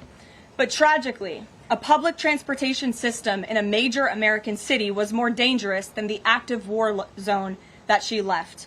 The president and the entire White House are praying for her family and friends during this unimaginably difficult time. But while we extend our thoughts and prayers, we must also seek justice for this crime and call attention to this heinous incident. Surveillance video of the killing was finally released to the public this past Friday. It shows the alleged killer, DeCarlos Brown Jr., pull out a knife, get up from his seat behind Irina, and prepare to thrust a blade into her neck before the released footage gets cut. This is pure evil on full display. The most enraging and unacceptable part of this story is that her death was entirely preventable. DeCarlos Brown never should have been on that train that night. In fact, he should have been behind bars. DeCarlos Brown has been charged with crimes no fewer than 14 times, dating back to 2011, including for armed robbery, felony larceny, breaking and entering, and shoplifting. Brown had previously served 5 years in prison for a robbery with a deadly weapon charge, and he had also forfeited bonds 3 different times, twice in 2014 and once in 2023. Despite all of this past documented criminal history, when Brown was arrested yet again in January of this past year, a Democrat judge, who I will add was a strong supporter of former Vice President Kamala Harris, released this insane criminal once again without requiring him to pay any bail. He simply had to sign a written promise to return for his court hearing. Think about how crazy it is to ask a career criminal, someone who by definition repeatedly breaks the law, to just sign a written promise and come back again another day. This is madness. This monster should have been locked up, and Irina should still be alive. But Democrat politicians, liberal judges, and weak prosecutors would rather virtue signal than lock up criminals and protect their communities. And perhaps most shamefully of all, the majority of the media, many outlets in this room, decided that her murder was not worth reporting on originally because it does not fit a preferred narrative. Many of the journalists in this room spilled plenty of ink trying to smear Daniel Penny for defending a subway car from a deranged lunatic in New York City, but none of those same reporters lift a finger to write stories about an actual murderer. Here's the truth that every American must know. Too many innocent people across the country continue to pay the price of the failed experiment known as cashless bail that has been championed by the Democrat Party for years. All the way back in 2020, North Carolina's then Democrat Governor Roy Cooper established a so-called task force for racial equity in criminal justice. Sounds nice, but it's not. That task force was co-authored by then Attorney General and current Democrat Governor Josh Stein. It recommended, quote, reimagining public safety to, quote, promote diversion and other alternatives to arrest. It also advised to de-emphasize some felony crimes, prioritize, quote, restorative justice, and eliminate cash bail. Democrats in North Carolina and nationwide are consumed with pushing a woke, soft-on-crime agenda, no matter how many innocent Americans suffer as a result. Instead of aggressively prosecuting and locking up violent criminals, the Democrat-backed cashless bail approach lets these criminals roam free in our country to offend again and again. These reckless policies have turned too many of American cities into hunting grounds for career criminals who mock our justice system, drain law enforcement resources, and wreak havoc on law-abiding citizens. Enough is enough, and that is why President Trump is doing everything in his power by taking action to undo these absurd policies.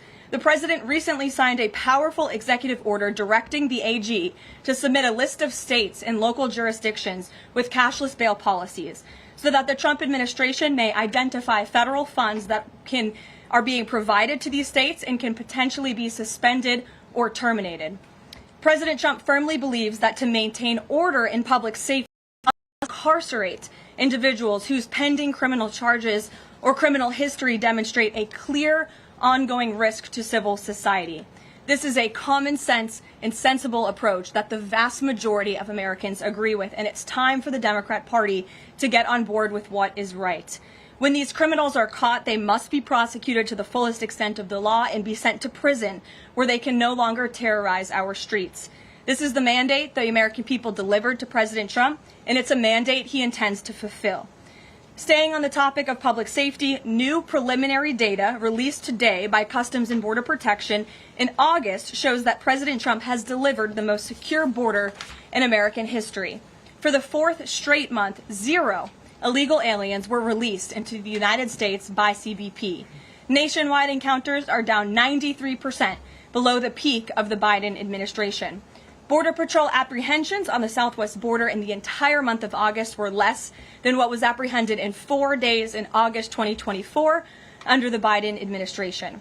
President Trump has ended disastrous Biden illegal alien invasion, and he sealed our border in record time, keeping this central promise he made to the American public.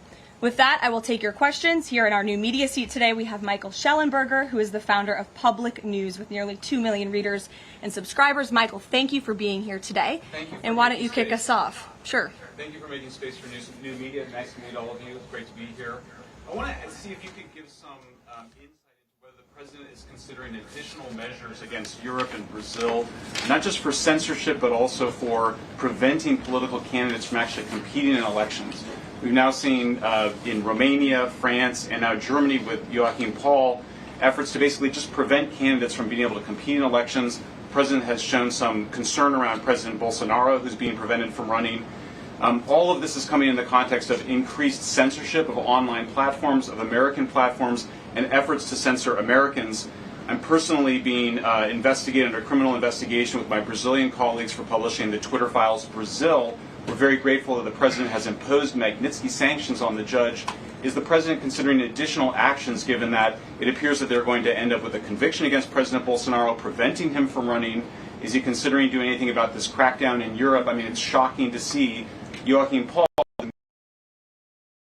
the criminal indictment against him cites him, quote, saying that he loves the Lord of the Rings as reason why he's an extremist and shouldn't be able to run. So I just wonder if you could speak to that. And again, I'm grateful to be here. Nice to meet you all. And I'm grateful for what the Trump administration has done to push for free speech abroad. Well, thanks for being here, Michael. We appreciate it. Freedom of speech is arguably the most important issue of our time. It is enshrined in our Constitution, and the president believes in it strongly. He himself faced censorship in his road back to the this beautiful Oval Office here in Washington, D.C., so he takes this very seriously, as does, I know, the Vice President of the United States and the entire Trump administration, which is why we have taken significant action with regards to Brazil in the form of both sanctions and also leveraging the use of tariffs to ensure that countries around the world are not punishing their citizens in this way. And at the same time, the president is, while he's leveraging the United States to safeguard our interests abroad, he's also making sure that freedom of speech remains here in the United States of America. So I don't have any additional actions to preview for you today, but I can tell you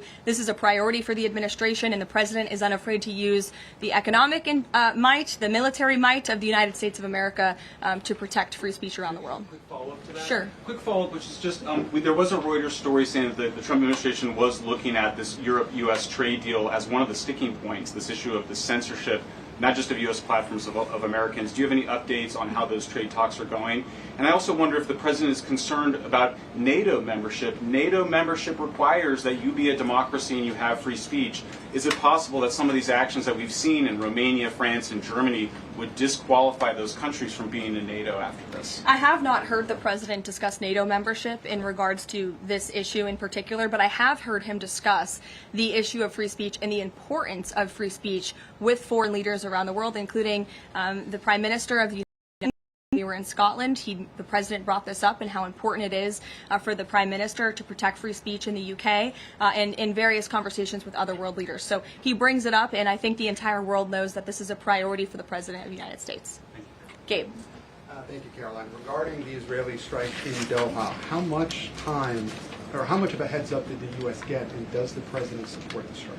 Sure. Well, I have a statement to read for all of you with respect to the Israeli strike in Doha, and here it is.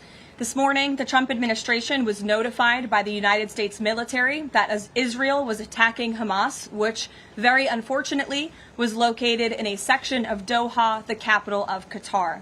Unilaterally bombing inside Qatar, a sovereign nation and close ally of the United States that is working very hard and bravely taking risks with us to broker peace, does not advance Israel or America's goals. However, eliminating Hamas, who have profited off the misery of those in Gaza, is a worthy goal. President Trump immediately directed Special Envoy Witkoff to inform the Qataris of the impending attack, which he did. The president views Qatar as a strong ally and friend of the United States and feels very badly about the location of this attack. President Trump wants all of the hostages in Gaza and the bodies of the dead released, and this war to end now. President Trump also spoke to Prime Minister Netanyahu after the attack. The Prime Minister told President Trump that he wants to make peace, and quickly. President Trump believes this unfortunate incident could serve as an opportunity for peace. The president also spoke to the Emir and Prime Minister of Qatar and thanked them for their support and friendship to our country. He assured them that such a thing will not happen again on their soil. And to be clear, the president disagrees with the location of the strike, and that he passed that along to Prime Minister Netanyahu. The president just confirmed that in the statement that I just read to you, which I spoke with him about before coming out here. Jackie. Thank you, Caroline. So is the president upset with Netanyahu now? The president made his thoughts and concerns about this very clear, and he spoke again both to Prime Minister Netanyahu and also the Emir and the Prime Minister of Qatar after this attack. And the president has always made it very clear that he wants peace in the Middle East, just like he sought that and accomplished that in his first term. He expects all of our allies and friends in the region, that includes both Qatar and Israel, to seek peace as well. And he wants to see that happen, and he's working with all of our allies in the region to get that done. Are there any consequences, so to speak, for Netanyahu doing this, as it sounds, against the president's wishes, or at least his belief that it was appropriate? Is there going to be any directive from the president to Netanyahu in terms of what's allowed in the future? And also, is there any concern this could jeopardize the Abraham Accords? Look, that's a decision only the president can make. With respect to your first question, to answer your second question, as you heard from the president, he said he believes that this can serve as an opportunity for peace, and he's still actively and aggressively pursuing it with all of our allies and partners in the region. Jennifer. Just to follow up on that, Caroline, are you able to say how often the president spoke to the Prime Minister of Israel before this? Because that's one question. And then what did he mean on Sunday when he posted, "I've given my last warning to Hamas," etc.? He wasn't talking No, he was not. As I told you, the Trump administration was notified by the United States military that Israel was attacking Hamas, and the president spoke to the prime minister after the attack, as well as, again, the emir and the prime minister of Qatar. And I know Secretary Rubio and Special Envoy Witkoff were present for that call with the Qataris as well. Reagan. Thanks, Caroline. I have two questions for you on the crime crackdown. Sure. Democrats have tried to argue that red states have higher crime rates while overlooking problems of high crime in blue cities. I'm wondering if the president would consider working with red state governors to fix high crime in blue cities, like in Memphis, Tennessee.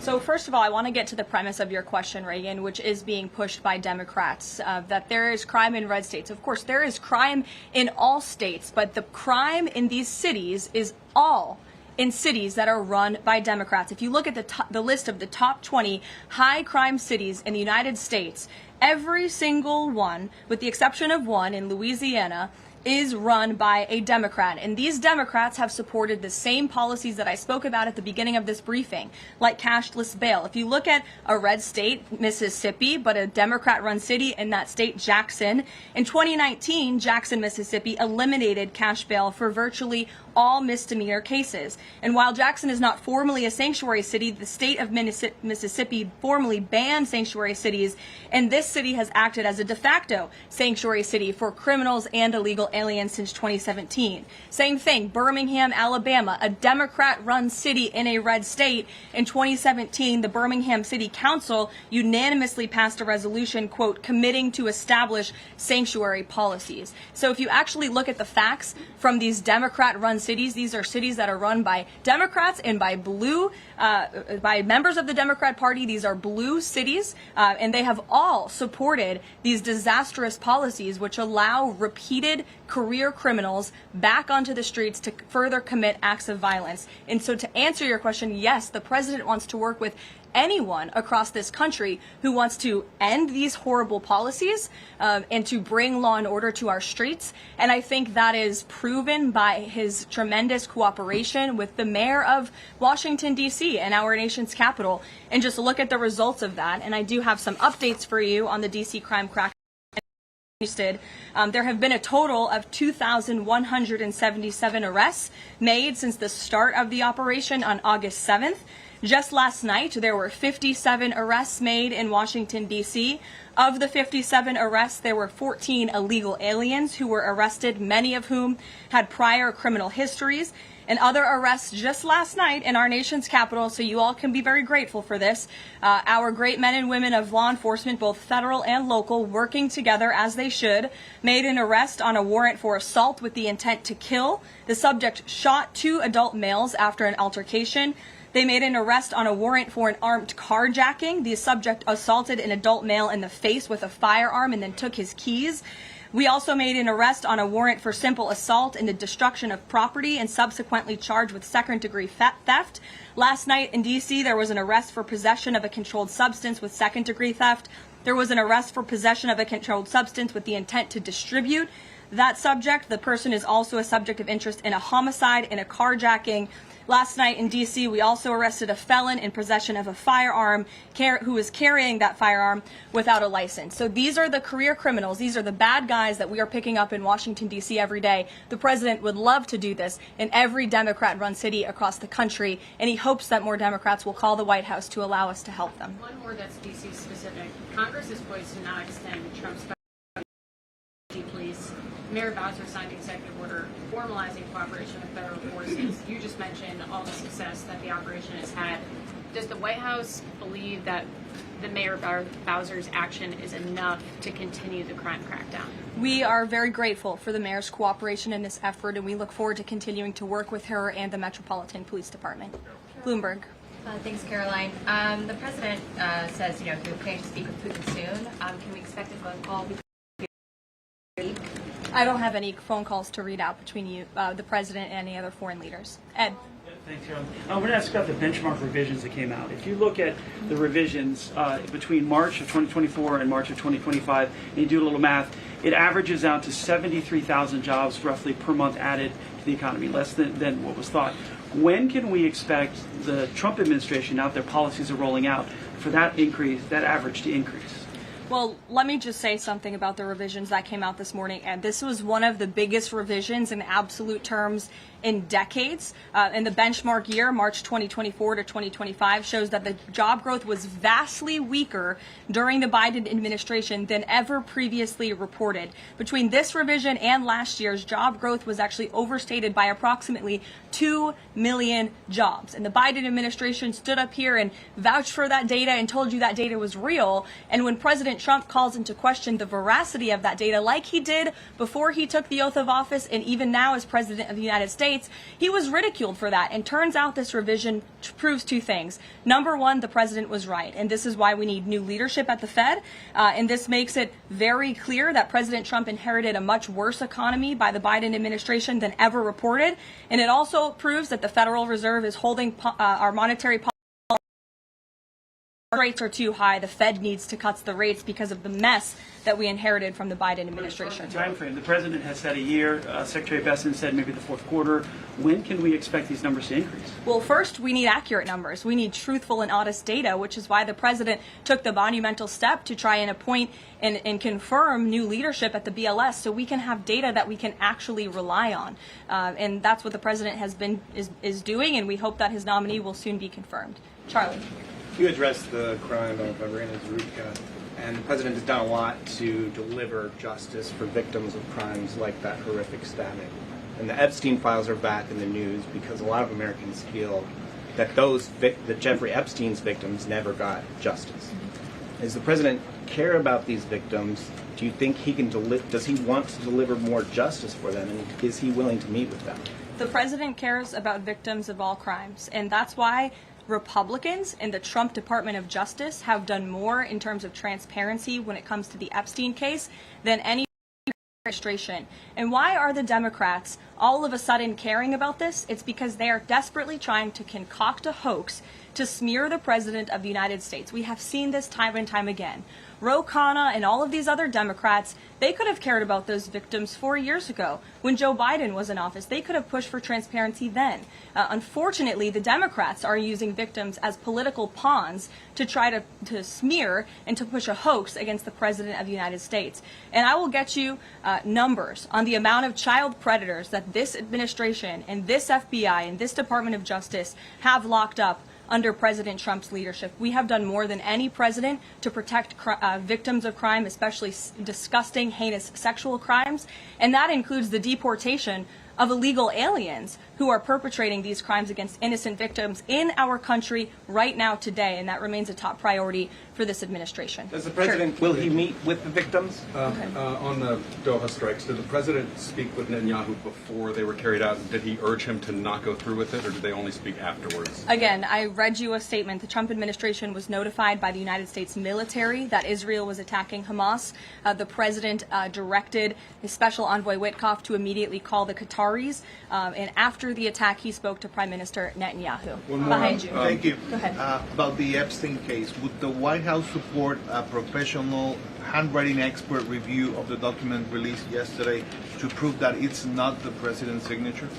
Sure, we would support that. And in fact, I have already seen many forensic analysts of signatures coming out. I believe it was the Daily Signal that published a piece with 3 separate signature analysts who said that this absolutely was not the president's authentic signature. And we have maintained that position all along. The president did not write this letter. He did not sign this letter. And that's why the president's external legal team is aggressively pursuing litigation against the Wall Street Journal, and they will continue to. Christian.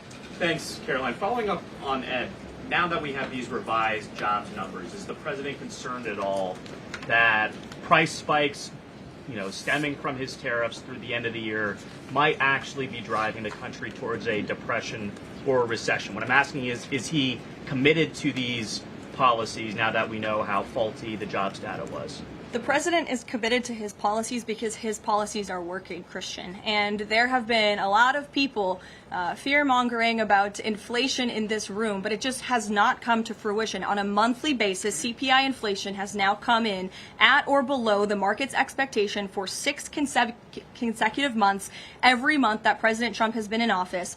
Overall, inflation has run at a 1.9% average pace in the president's first 6 months in office. I would have told all all of you that in January, you would not have believed me, but those are the facts and those are the numbers. And we also see many other positive signs in economic indicators like real GDP. In the second quarter, it was revised up to 3.3%. That beat the market's expectation. We know there's a capital spending boom right now, which we know is one of the greatest economic indicators of job growth. We know wages are increasing at a far faster pace than they were under the previous administration. We see productivity in the second quarter was also revised up to a strong 3.3%. And total industrial production, factory output also surged. All of this means the economy is moving. People are working. People are spending money. You look at consumer spending. That is also ticking up and in the right direction. And a large part, it's because of the incredible work the president has done in terms of energy and unlocking our energy dominance in this country. Again, these jobs, the numbers from the BLS today prove that the economy was an absolute mess, and we are working every single day to fix it, and all of those indicators I just read for you are positive sign of what is to come. Just one more quickly on sure, trade. Danny. I just wanted to get a bit of clarity on the sequence of events for the Doha attack and the notification. You said that the U.S. military notified, I got it right, the Trump administration was notified by the U.S. military. That's right.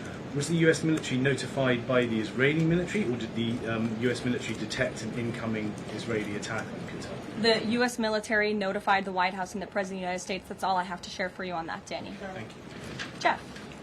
Also following up, you said that the president assured the leaders in Qatar that this would never happen again.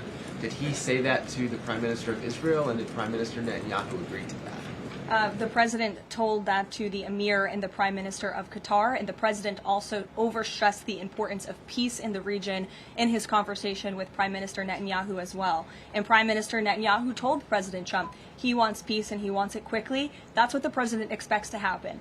The president, in the statement that he just had me read, and you will all see it out on True Social very shortly, I am sure. The whole world will see it. He wants all of the hostages released out of Gaza, and he wants this war to end. Those are two clear directives that the president is making very clear for the entire world to understand. Mary.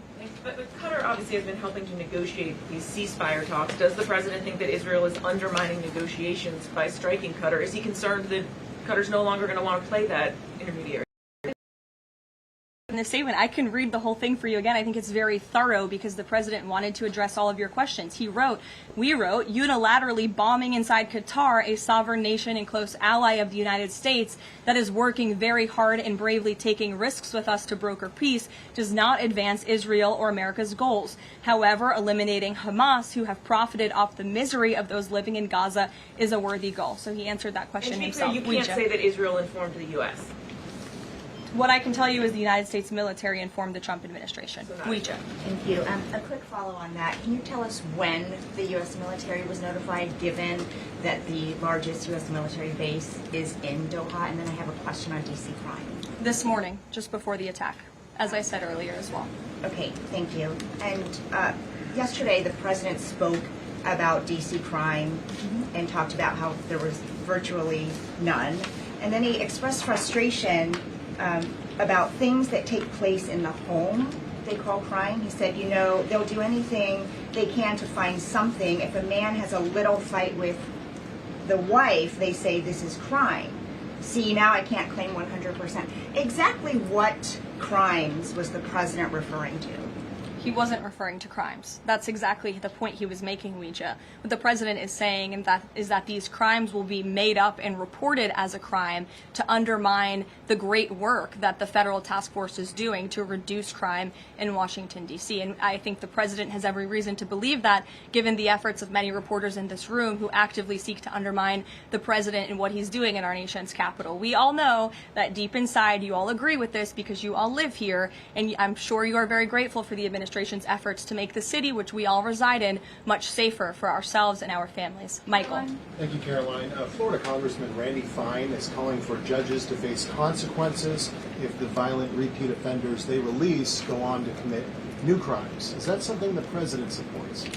It's not something I've heard the president discuss. You can ask him yourself next time you have the opportunity to. How's that? Caroline, one more question. On Thursday, President Trump will head to the Pentagon and also to New York City in honor of the 24th anniversary of 9/11.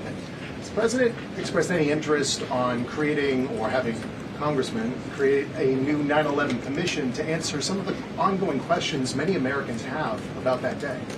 I, again, have not heard the president discuss that. You're welcome to ask him yourself, but I do know he very much looks forward to going to both the Pentagon and the Yankees game in New York City on Thursday to commemorate the 24th anniversary. As you know, the president is a New Yorker at heart. He loves the city very much. It is his home, and you'll hear more about that on Thursday when the president speaks on this himself. Kelly. Caroline, thank you. I wanted to ask you a question about the president speaking yesterday before the Religious Liberty Commission. As you know, he's created the White House Task Force on Anti-Christian Bias, and yesterday he talked about the importance of the Bible in America and the importance of prayer in America. Some people have criticized him for that in stating that he's espousing Christian nationalism. Yet the president has called on the American people to band together in praying for this nation for people of all faiths. How important is that to the Trump administration, and are there guidelines for implementing that? Well, last time I checked, it's not just Christians who pray, it's people of all faith who pray, and that's what the president wants to protect, the religious freedom for Americans of all faith. And he spoke about that yesterday, and that's why he was very proud and excited to announce this new initiative, Pray America, encouraging all Americans to pray for our country in the goodness of our country leading up to America's 250th birthday next year. Why don't we take some from the sides? Elizabeth, go ahead. Thank you, Caroline. I have two questions. Sure. First, on prayer again. Is the Trump administration looking for the forthcoming prayer guidelines to challenge existing court precedent on the right to pray in public schools? Well, the president spoke about that yesterday, and some of the changes we are making to ensure that the religious liberties of America's students and our youth are respected in public schools. In fact, he had a young student and invited him on stage to share his story about how when this young boy spoke about biological and biblical truth in his classroom, he faced consequences for that, and how Americans of faith should not be facing consequences for expressing their religious freedom and their religious views. Not in any public school in America should that be happening. You heard the president talk about that yesterday. Sure. Caroline, thank you so much. Regarding Israel attacking Doha, beside a phone call, what was President Trump's involvement in the attack, if any? Look, I don't have anything more to read out for you on this other than the very lengthy and thorough statement that I have shared repeatedly now. Sure. Go ahead. Thank you. After the Supreme Court ruling yesterday on the ICE raids in Los Angeles, some, particularly non-white U.S. citizens, are saying that they're going to begin carrying their U.S. passports with them at all times. What is the White House's response to Americans who are concerned about being swept up, as others have been already, in these enforcement actions? They should not be concerned, because this administration is focused on the detention and deportation of illegal alien criminals who broke our nation's immigration laws. And the Supreme Court upheld the Trump administration's right to stop individuals in Los Angeles to briefly question them regarding their legal status, because the law allows this, and this has been the practice of the federal government for decades. And the Immigration and Nationality Act states that immigration officers can briefly stop an individual to question them about their immigration status if the officer has reasonable suspicion that the individual is illegally present in the United States. And reasonable suspicion is not just based on race, it's based on a totality of the circumstances to review. And I will tell you, I spoke to our border czar about this morning. When ICE goes out to conduct a targeted operation to deport illegal criminals from our community, they are doing so with intelligence, they are doing so with law enforcement sources, they are doing so in most cases with the backing of local law enforcement who know exactly where these illegal alien criminals and drug traffickers and drug dealers are hiding in plain sight in American communities. And the men and women of ICE are doing everything they can not only follow the law, but to enforce the law. And it's about time that has happened, because we had 4 years of an administration who completely ignored and evaded our nation's very clear immigration laws, and the Supreme Court has reafirmed that. Thanks, Caroline. One of the other documents released by the House Oversight Committee contained a photo of Jeffrey Epstein holding an oversized check that was made out to him in the check from the president for $22,000 for a fully depreciated woman.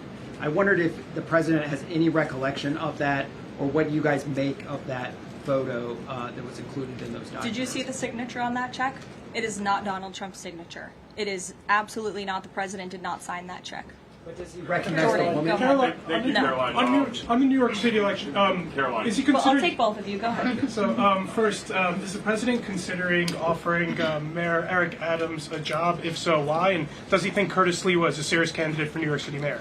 Look, the president has made it quite clear he wants this race to move forward in New York City. He does not want a communist to be running New York City, but as for weighing in on other individual candidates, I'll leave that to the president to do himself. Caroline, and then following up on Reagan's question, many of these highest crime cities in America, they're led by black mayors, including the three that you mentioned, Jackson, Memphis, Birmingham. So given that, what's your response to criticism from the left that Trump is targeting black mayors? Isn't he just trying to protect black people?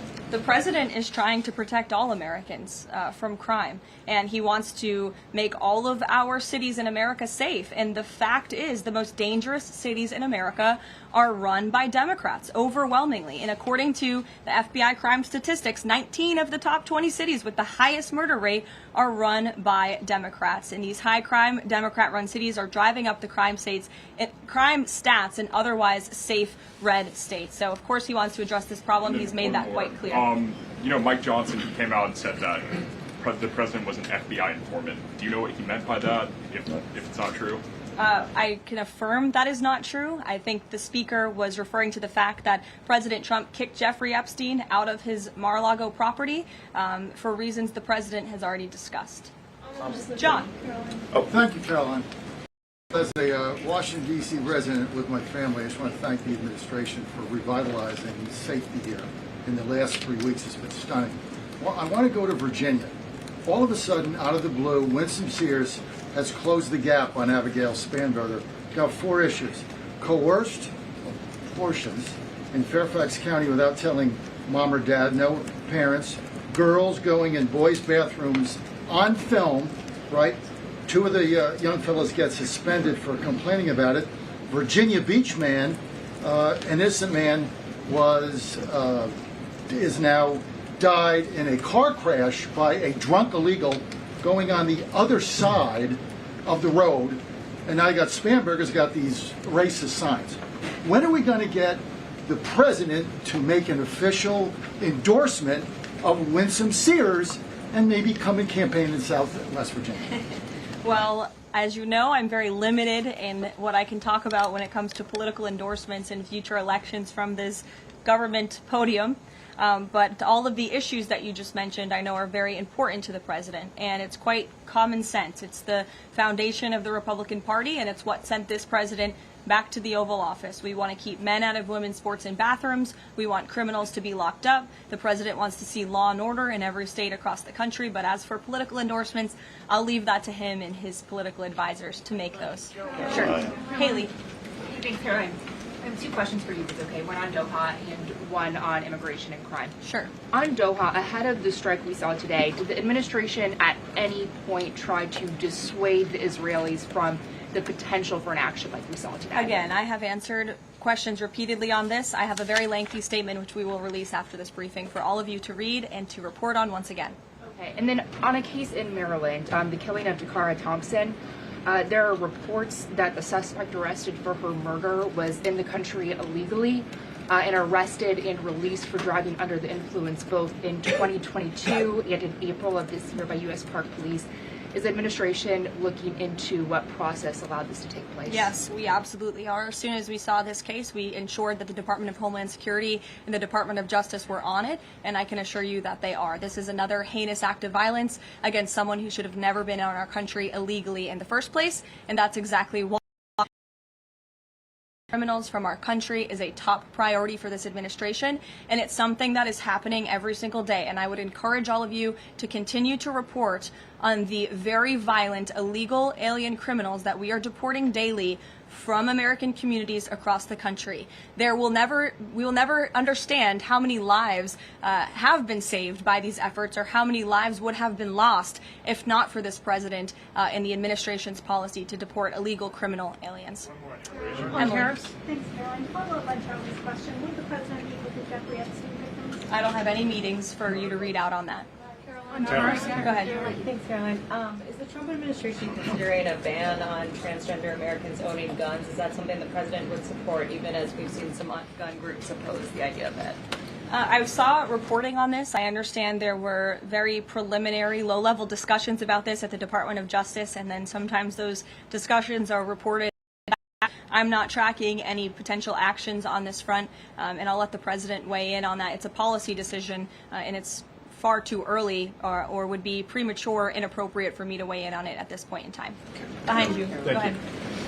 After the immigration raid at the plant in Georgia on Friday, the president said over the weekend that he's open to some kind of changes in perhaps rules or visa rules or law that would prevent something like that happening in the future for workers to train American workers. That's right. Can you confirm that and that the administration supports those changes, and what exactly would that look like? Well, the president said it himself in a statement that he put out on Sunday night, where he is very grateful for foreign companies from around the world and the investments that they are making right here in the United States of America. And he understands that these companies want to bring their highly skilled and trained workers with them, especially when they're creating very niche products like chips, or in this point, in Georgia, like batteries. But the president also expects these foreign companies to hire American workers, and for these foreign workers and American workers to work together to train and to teach one another. And so he expects these foreign companies to hire American labor. We want Americans to have these jobs.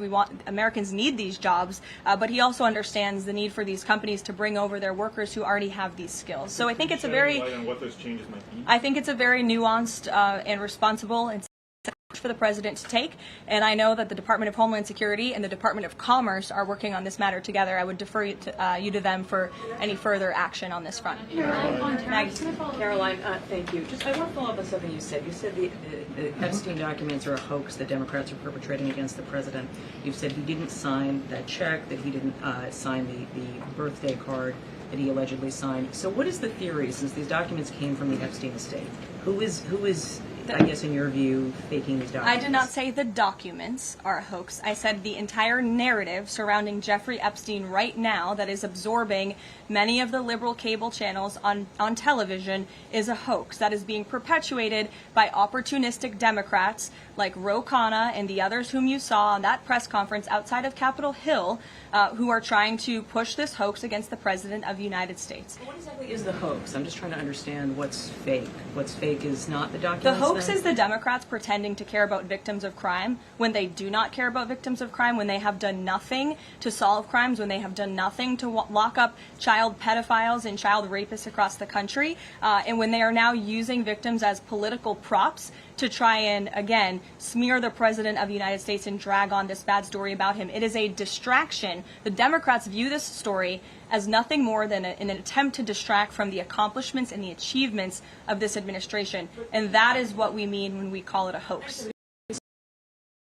On the birthday card, he didn't do this. He also didn't do the check. Those were in documents from the estate. So what is the working theory as to why he's in them? The president has one of the most famous signatures in the world, and he has for many, many years. You know that, Maggie, you've covered him for a long time, long before he assumed this office when he was a businessman in New York. The president did not write that letter. He did not sign those documents. He maintains that position, and that position will be argued in court by his lawyers. The president is very confident he is going to win this case. Caroline, thank you. Is the president planning to meet with Eric Adams in New York, maybe at the Yankees game? And has he personally talked to him about the race? I am not tracking any meeting with Mayor Adams at this time, but if that happens, I'm sure the New York Post will be one of the first people to know about it. I'll take a couple more questions. Why don't we go to the back? Tom Dempsey with News Nation. Regarding the growing U.S. military News presence, Nation, all the way in the back. regarding the U.S. military, the growing U.S. military presence in the Caribbean, when asked directly about possible future military action, President Trump responded, "You're going to find out." What can the U.S. public expect of that situation moving forward, and what sort of ongoing threat does Trendeo Agra present? I think it would be very unwise of me to preview what the president meant from this podium. But I think what the heart of what the president was saying, I know what the heart of what the president was saying in this administration believes, is that the regime in Venezuela is illegitimate. And it is unacceptable to this president and this administration to traffic illegal, deadly drugs into the United States of America. And that's why the president and the administration took very strong action against a boat and 11 narco-terrorists in international waters, as you all saw. I think that sends a very strong message to drug traffickers around the world. The president will not tolerate it, and the amount of drugs on that boat represents the lives of thousands of Americans that could have been killed by that deadly poison, and we're not going to allow that deadly poison to come into our country. The president will be signing a proclamation in the Oval Office later this afternoon, and we will see you all later. Thank you. Thank you.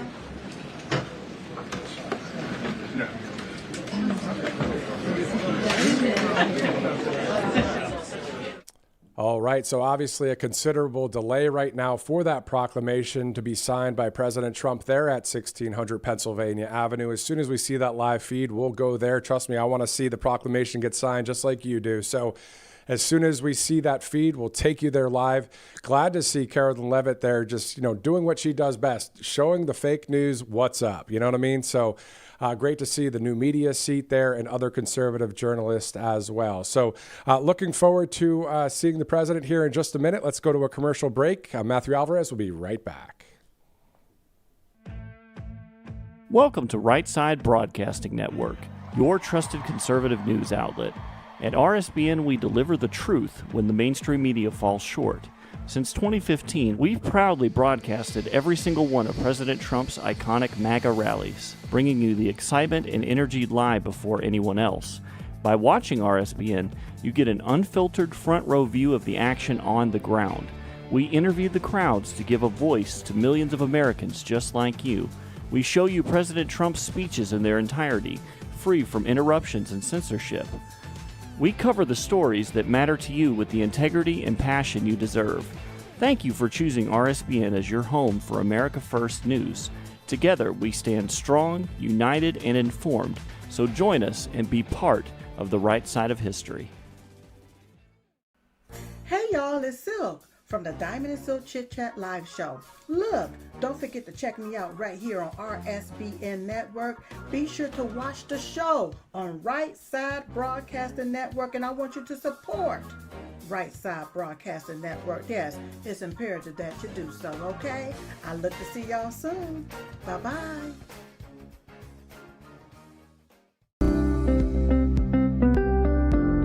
allfamilypharmacy.com/RSBN. You can scan that QR code now, RSBN10. That is the code, easy to remember, for 10% off. This is ivermectin, hydrochloroquine, antibiotics that will save you and yours from bacterial and viral infections, NAD+, and much, much more. 200 essential medications and emergency medical kits, the meds you trust delivered to your door.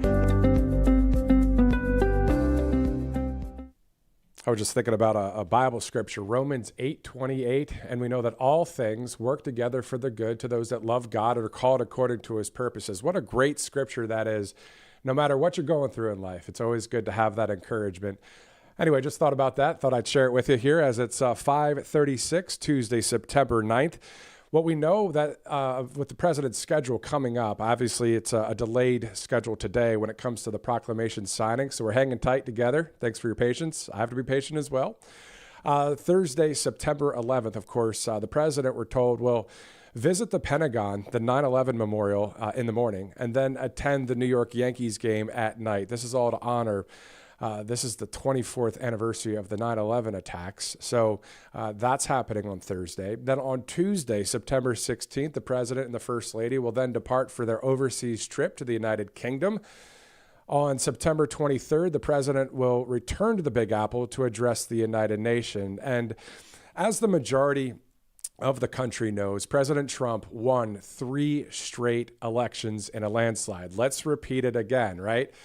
The majority of you guys, right? The majority of this whole country and probably the free world knows that President Trump won 3 straight elections. The huge majority of our country, of course, are good, strong, common sense Americans who stand for God, family, and country. And as long as we have fair elections and everyone gets out to vote and makes it too big to rig, and our current government, President Trump and the team, holds the deep state and globalists truly accountable with justice served, and we have the right candidates who truly represent we the people, we shouldn't ever lose another election in this country. then we should be on our way to even more freedom and greatness in the United States of America. Now, it's a tall order, but why not go for it? As they say, our country's future hangs in the balance. So if you missed anything of what I was just saying, if you just maybe started to listen in at the last second there, you might want to replay that, because I really believe in what I just said there. Because, you talk to a number of people out there, whether it's family, friends, other conservatives, you just really know, okay, here's the raw truth of what needs to happen for our country. And we are so glad to have the 47th president, Donald J. Trump, at the helm, at the quarterback position, at the coaching position for this country. And he has got a great team with him, and we hope to see a lot more wins coming up. Let's go to President Trump's, one of his latest Truth Social posts. I believe this one is about India. I am pleased to announce that India and the United States of America are continuing negotiations to address the trade barriers between our two nations. I look forward to speaking with my very good friend, Prime Minister Modi, in the upcoming weeks. I feel certain that there will be no difficulty in coming to a successful conclusion for both of our great countries. So great to see that post there from President Trump. Thanks, guys, in production to pull that up there, as it's 4:39, Tuesday, September 9th.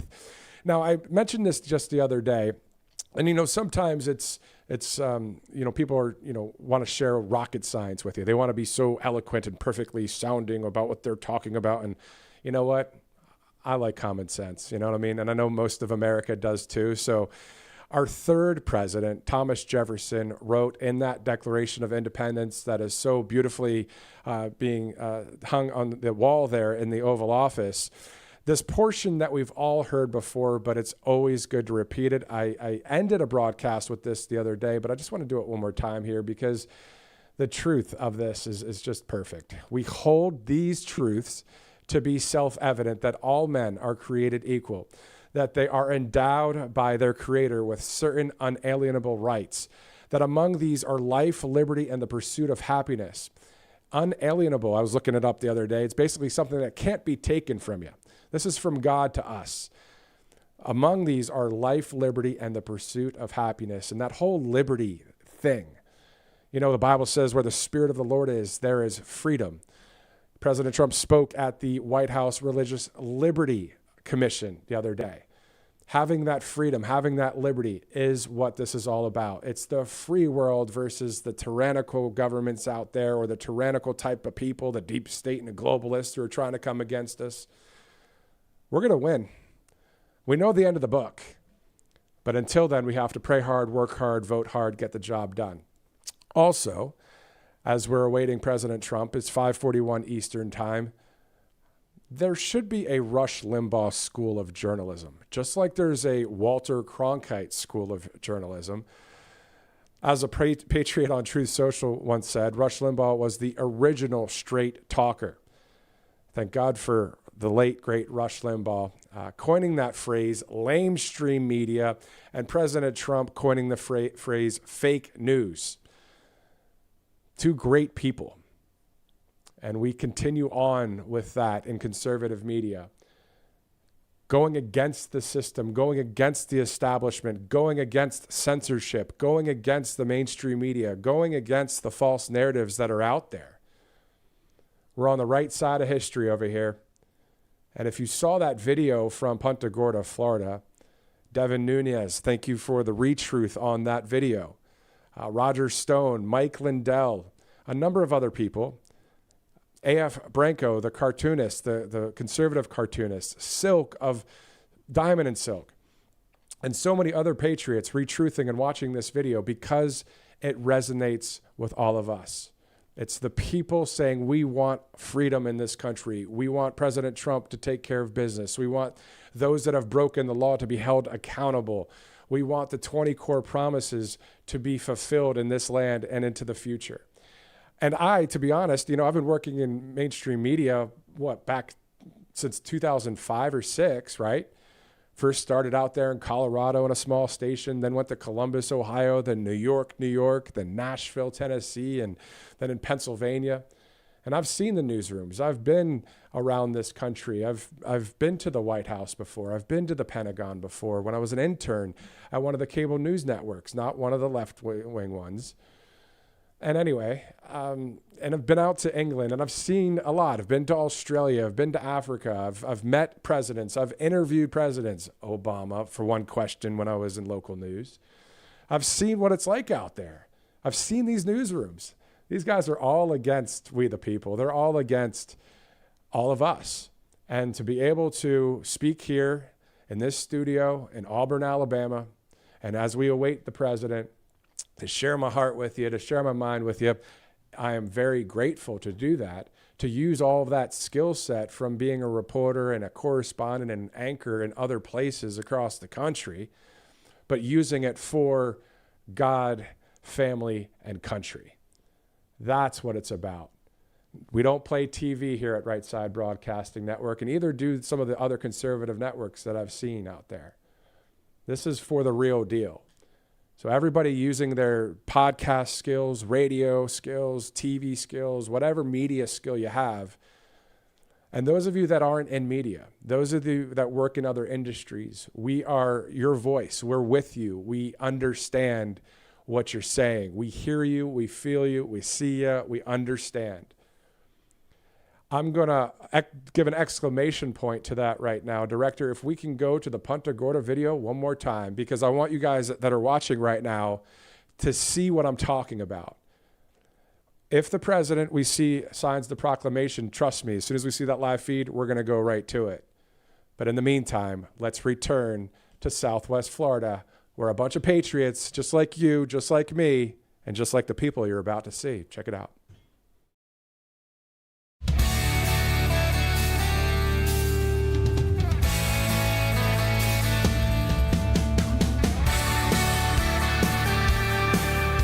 We were done. This country was done. And now we are reborn. We're going to be better than ever. Sitting there sipping on that Starbucks cup, hating on everything. USA!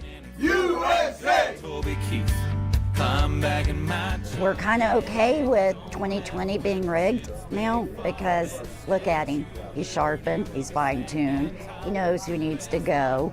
And we are very appreciative here. It should not be newsworthy for a coffee shop to have love for the President of the United States in the United States. So I'm going to keep the lights on and the doors open for all you Trump lovers. Come down, get the best cup of coffee in town, the best people in town, and keep the party going. Drawing the line, if this country ain't something you can stand behind, then that's the difference between me and you. 'Cause my true colors are red, white, and blue.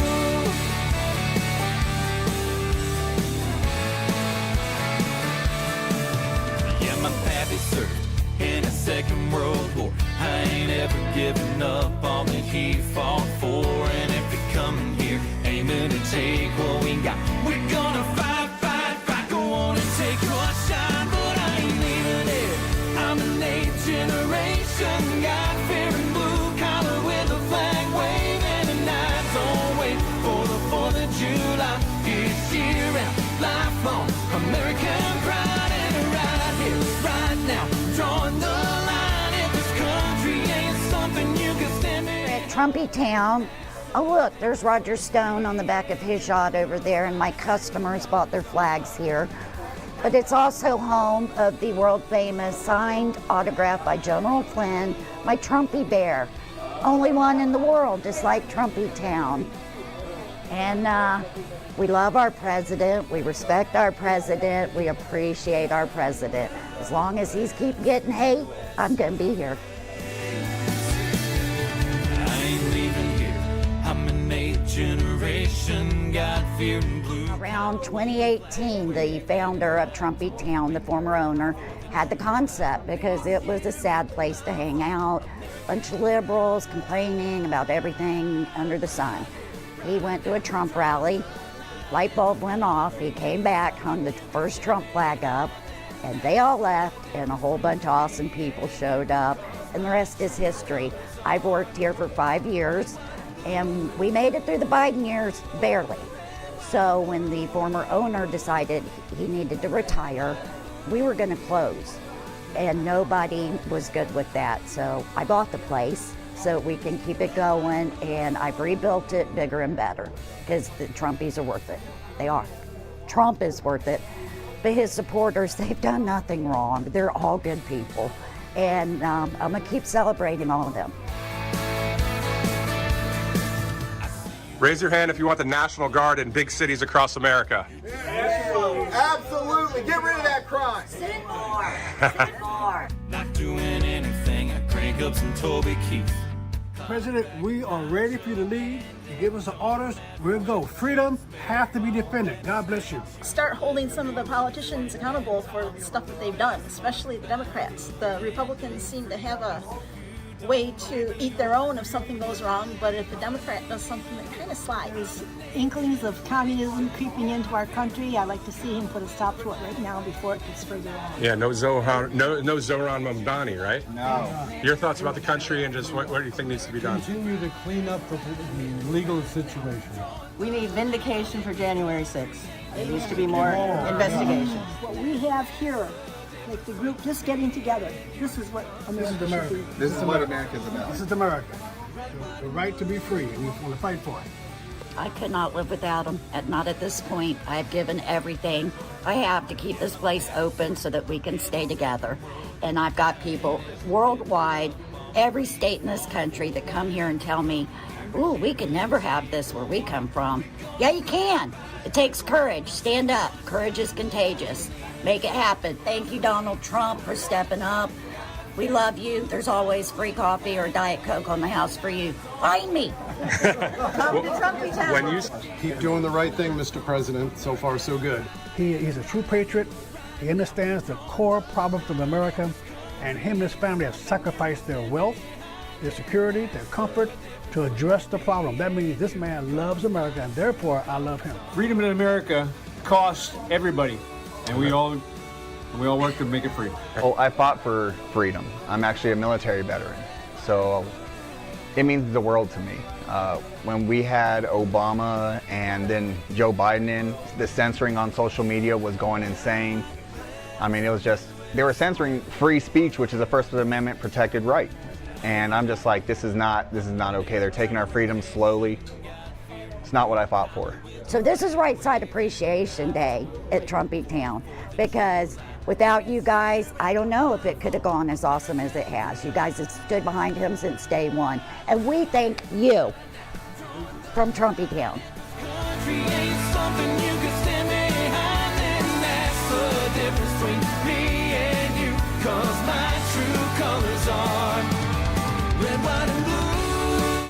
There you go. Smile, smile, smiles. Make smiling great again, right? Holy smokes. We see what's going on in Chicago. We see Pritzker. We see Johnson. We see Bass in California and Newsom. And we see AOC and Chuck Schumer and Nancy Pelosi and all that stuff. We see the fake news every day, lying to the American people. We see the Drudge Report acting like, oh, here's the news, here's what's happening. No, pushing a false narrative. There's some true stories on Drudge, but most of the time it's always against President Trump. You know what? Tell it like it is out there, guys. This is what we have to do in this country to save the nation. You know, we have to vote. We have to get out and vote for that midterm election. We know that we are winning big time with President Trump. You know, we have 3+ years yet to go. And President Trump said on January 20th, my favorite quote of his speech, the inauguration speech, "In everything we do, my administration will be inspired by a strong pursuit of excellence and unrelenting success. We will not forget our country. We will not forget our Constitution. We will not forget our God." Isn't that what it's all about? God, family, and country, freedom, faith, common sense, a government of, by, and for the people. I know that you've heard all of these things before, but sometimes you got to have a bit of a rally, right? And that's what really was awesome about that trip on Labor Day with my family down there, visiting some friends in Florida. Then my buddy told me, hey, RSBN's always on at this coffee shop. You got to go and check it out. And then I did, and then it turned into a mini rally. You saw it right there, some stuff. But this is the point that I really want to make here. The people that are watching right now, all of you guys right now that are watching, I know some type, you know, in the comment section, some watch, some maybe are cooking something in the kitchen, or maybe you're at work, or maybe you're sitting somewhere and you're just watching on one of the phones, you know. That vibe and that love for God, family, country, President Trump that I saw there in Florida, that we've seen at all the rallies, we're with you guys. We hear you, we see you, we understand it. We're the same people. We're on the same side of history as you guys are. And we want that to continue throughout the future of our country post President Trump. There was a t-shirt, if you saw it there, it said Trump 2028 there when it comes to the coffee shop. Obviously, will that happen? Probably not. Do we want that to happen? Of course we do. But we want whoever the next president is, hopefully it will be on the right side of history and not a swing back to the left like normally it's happened over the years, right? Because we know that if the people that have broken the law, and there's evidence out there of it, AKA Russia, I've spoken to some well-known conservative voices, and they've said the same thing. And some that are not so well-known, like this author, T.S. Dixon, has a great book out there, The Woke Mind Viruses, speaks about the need to have the deep state prosecuted if there's evidence for an arrest out there. So these are things that need to happen. Outside of that, yes, this is a place that we can join together, watch these live events, cover the news, all sorts of things happening. But when the delay has happened, obviously there's a delay today with this proclamation signing. It was originally scheduled for 4:30 Eastern. It is now 5:54, Tuesday, September 9th. We're going to keep on keeping on. Just like President Trump says, you never quit. You keep going, right? And that goes with anything in life. Anything in life, you keep going, you don't quit. And it's a great, great message. It's inspirational, but it's also gritty, especially if you're going through something tough. You just don't quit. You keep on going. And you keep praying, right? Mix those two together. It's a good combination. It's a 1-2 punch, figuratively speaking. So anyway, it's about 6 o'clock. What are you having for dinner? You want to send me some food? I'm getting kind of hungry over here in the studio. Anyway, so it's 5:55, Tuesday, September 9th. Let's take a quick commercial break. We'll be right back here on Right Side Broadcasting Network. Welcome to Right Side Broadcasting Network, your trusted conservative news outlet. At RSBN, we deliver the truth when the mainstream media falls short. Since 2015, we've proudly broadcasted every single one of President Trump's iconic MAGA rallies, bringing you the excitement and energy live before anyone else. By watching RSBN, you get an unfiltered front row view of the action on the ground. We interview the crowds to give a voice to millions of Americans just like you. We show you President Trump's speeches in their entirety, free from interruptions and censorship. We cover the stories that matter to you with the integrity and passion you deserve. Thank you for choosing RSBN as your home for America First News. Together, we stand strong, united, and informed. So join us and be part of the right side of history. Hey y'all, it's Silk from the Diamond and Silk Chit Chat live show. Look, don't forget to check me out right here on RSBN Network. Be sure to watch the show on Right Side Broadcasting Network, and I want you to support Right Side Broadcasting Network. Yes, it's imperative that you do so, okay? I look to see y'all soon. Bye-bye.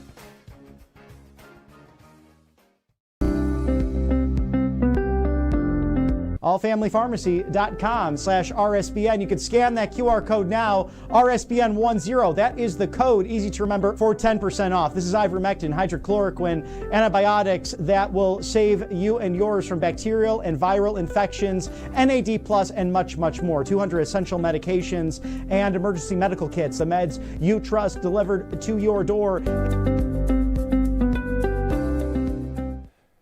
It'll be great to see the president when we get that live feed. Look at that beautiful sunset, the golden hour there for the golden day or the golden era of America. So beautiful day in Washington, D.C. there. 5:57, Tuesday, September 9th. Guess what we get to do together? We get to wait until we see the president. We're going to have to hang tight if you want to see the president live, of course. You can watch on replay too, but it's always nice when you stick around. Again, we're about a few minutes away from the bottom of the hour, actually the top of the hour, 6 o'clock. We're going to go to the GOP press conference that happened a bit earlier today. Before we do, there's a few more things I'd like to share with you as we continue to stand by for the president. President Trump said during the RNC speech in 2024, together, we will lead America to new heights of greatness like the world has never seen before. Under our leadership, the United States will be respected again. No nation will question our power. No enemy will doubt our might. Our borders will be totally secure. Our economy will soar. We will return law and order to our streets, patriotism to our schools, and importantly, we will restore peace, stability, and harmony all throughout the world. We always heard this on the campaign trail, but let's go through a few of them, shall we, while we're awaiting the president. Make America free again. Make our military great again. Make America strong again. Make America safe again. Make America proud again. Make America healthy and wealthy again. And of course, make America great again. Think about the end of President Trump's speeches during those rallies. The place would be chanting USA. The music would be happening. President Trump would be dancing, all the good stuff, right?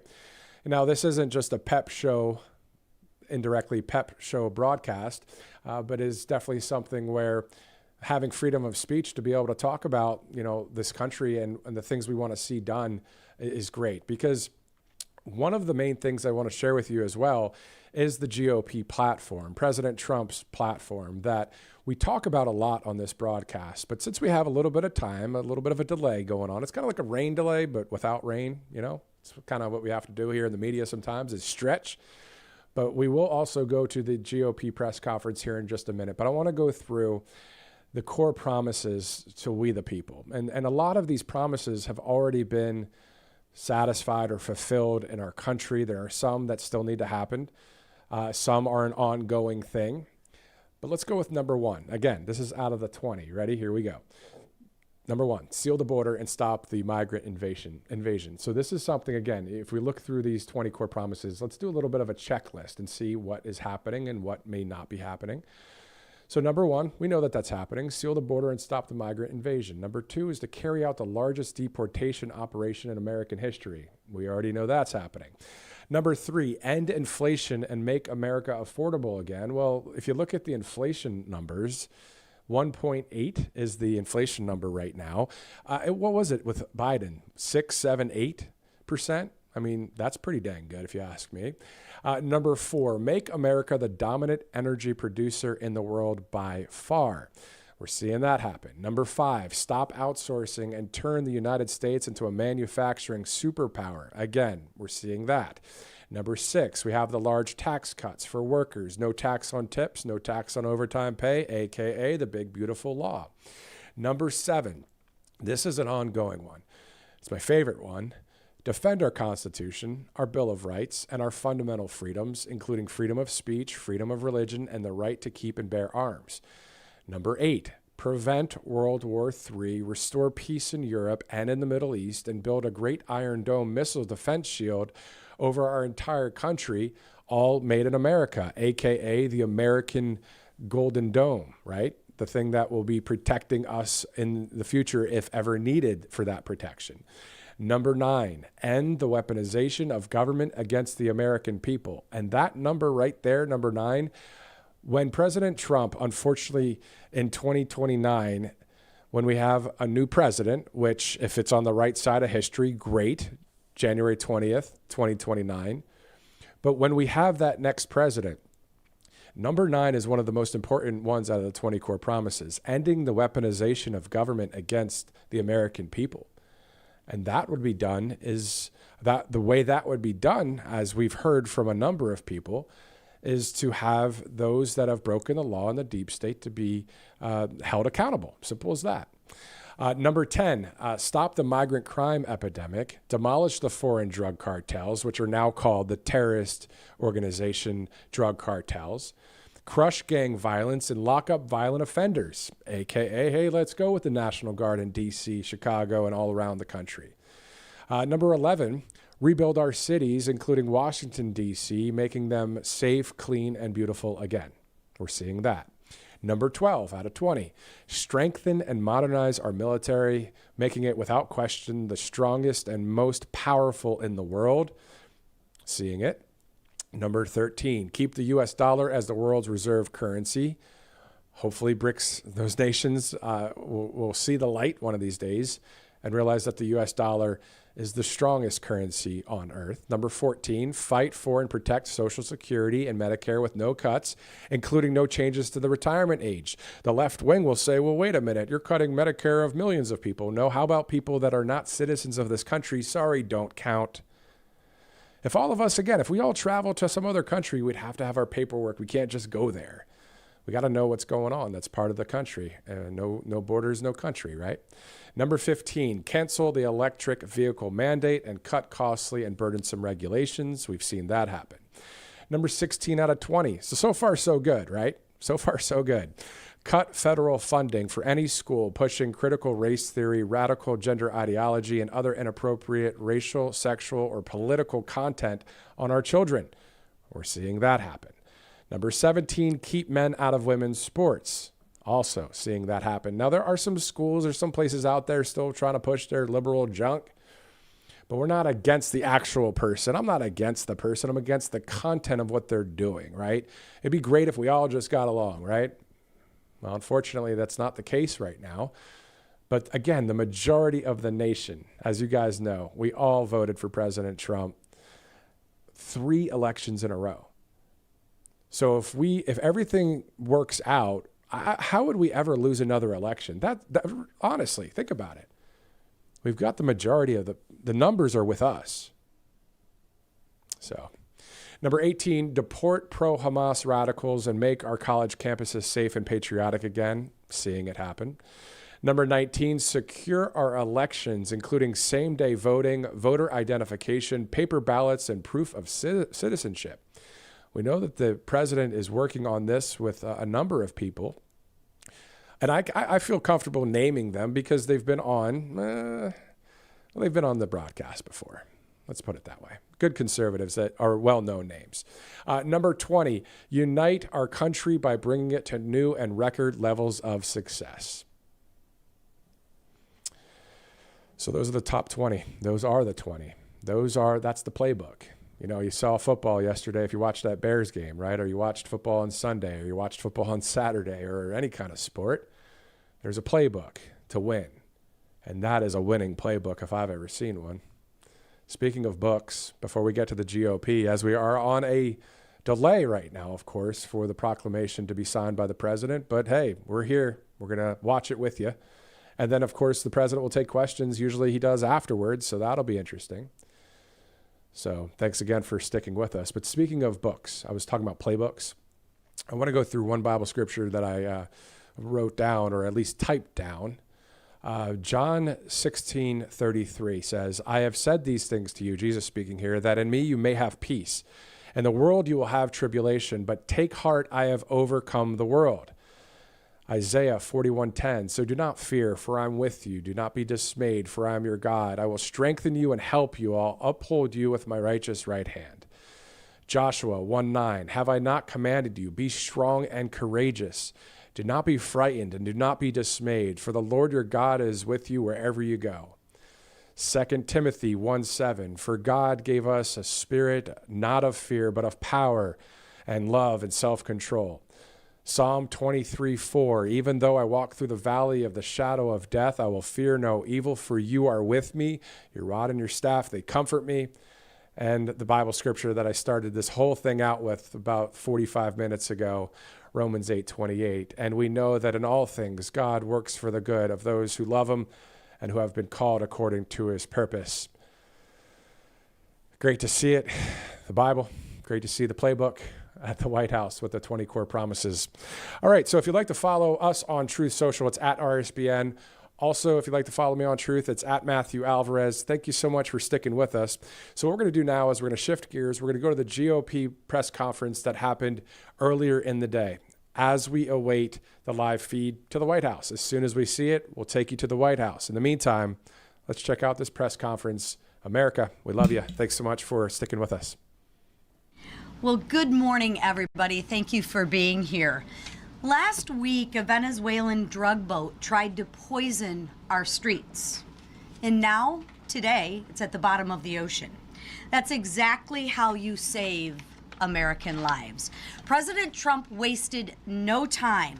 Drug dealers, gang members, and terrorist organizations are now on notice. President Trump's Department of War will unleash America's full firepower to protect the American people. And the House Republicans, well, we have his back. This week, House Republicans will deliver a defense bill that will end wokeism in the military, secure military equipment that's made in America by Americans, great American warriors, and get American warriors what they need when they need it, and fundamentally deliver peace through strength. Let me tell you how. First, there will be no more taxpayer-funded drag queen shows or gender surgeries. House Republicans are putting an end to that. We're also repealing the Biden administration's woke DEI and critical race theory efforts. Second, House Republicans are building on the accomplishments of the working families tax cuts for American manufacturing workers. The NDAA rebuilds our defense supply chains so our weapons are built by American workers, not foreign adversaries. Jobs here at home, security here at home, strength here at home. And third, House Republicans will be cutting red tape, building transparency, and shifting the focus from paperwork to firepower. Finally, House Republicans are building peace through strength. I'd be remiss to not reflect on the horrors of September 11th, 2001. Nearly every single one of us remembers where we were that day. And nearly every single one of us remembers the resolve we felt in the words, never again. This year's defense bill tells the world never again by making historic investments in our military. House Republicans are authorizing the Golden Dome, fully funding border security, delivering a 3.8% pay raise for our service members, and deterring China, defending Israel, and delivering peace through strength. So the world knows that should America go to war, we will win. America will be respected again. We will be strong again. We will win again. And House Republicans will make sure of that. And with that, I want to turn it over to a fellow Michigander, a friend, a war fighter who defended America in Iraq, Guantanamo Bay, Kuwait, and the Korean DMZ. My friend, Congressman Tom Barrett. Thank you. Oh, sorry. Oh, you don't need the box? Thank you.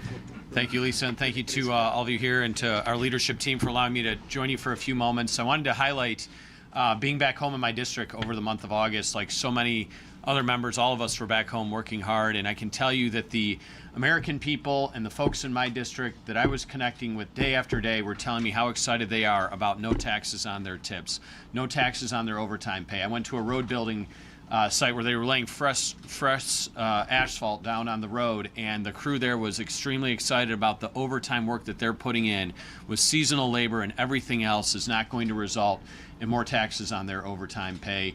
The waitresses and waiters and wait staff and service industry folks were really excited. We had the small business administrator in the district talking about the no taxes on tips for them as well. People are very excited about that.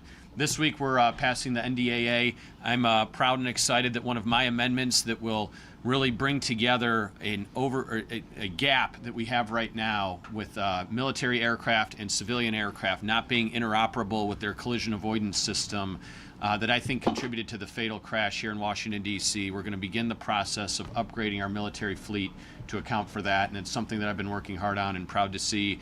And of course, as the chair pointed out, the anniversary of 9/11. I was a young private in South Korea when 9/11 happened, and to be here today as a member of Congress this week passing the NDAA is something that I'm very proud to be working on and want to make sure that we always continue to keep Americans safe. So I'm very thankful to be here. Thank you to the chair for having me and really appreciate it. Oh, sorry. I got it. Okay, you're good. You're good. When Democrats like Tim Walz rail against common sense law and order policies, they make it abundantly clear that they stand with criminals. Since day one, President Trump has been restoring safety and security to America with his anti-crime, pro-law enforcement actions. Thanks to him, crime in Washington, D.C. is down to historic lows. As of yesterday, there have been over 2,000 arrests made and over 200 illegal guns seized in D.C. since he began this effort. President Trump is showing that it is possible to make America safe again if leaders have the will to do it. But Democrats across America refuse to acknowledge safer streets as a win for the American people. Instead, failed leaders like my state's governor, tough to call him that, rail against President Trump and the Republican Party in an attempt to defend their own dangerous soft-on-crime policies. These soft-on-crime policies don't just defy common sense, they put real lives at risk. The whole world witnessed this when over the weekend a video was released of a 23-year-old woman boarding a train in Charlotte, North Carolina. Moments later, she was dead, stabbed in the throat by a random man sitting behind her who had been arrested and released more than a dozen times prior. Woke judges, DAs, and politicians run and govern on a platform that protects criminals while leaving innocent civilians to bear the consequences. It doesn't have to be this way. President Trump has made it clear that law and order works. Now is the time for the shameless so-called leaders of blue cities and states to take a page out of President Trump's playbook. With that, I turn it over to our great leader, Steve Scalise. Well, thank you, Whip. And this is another busy week in the Republican majority House where we're going to continue to do the people's work.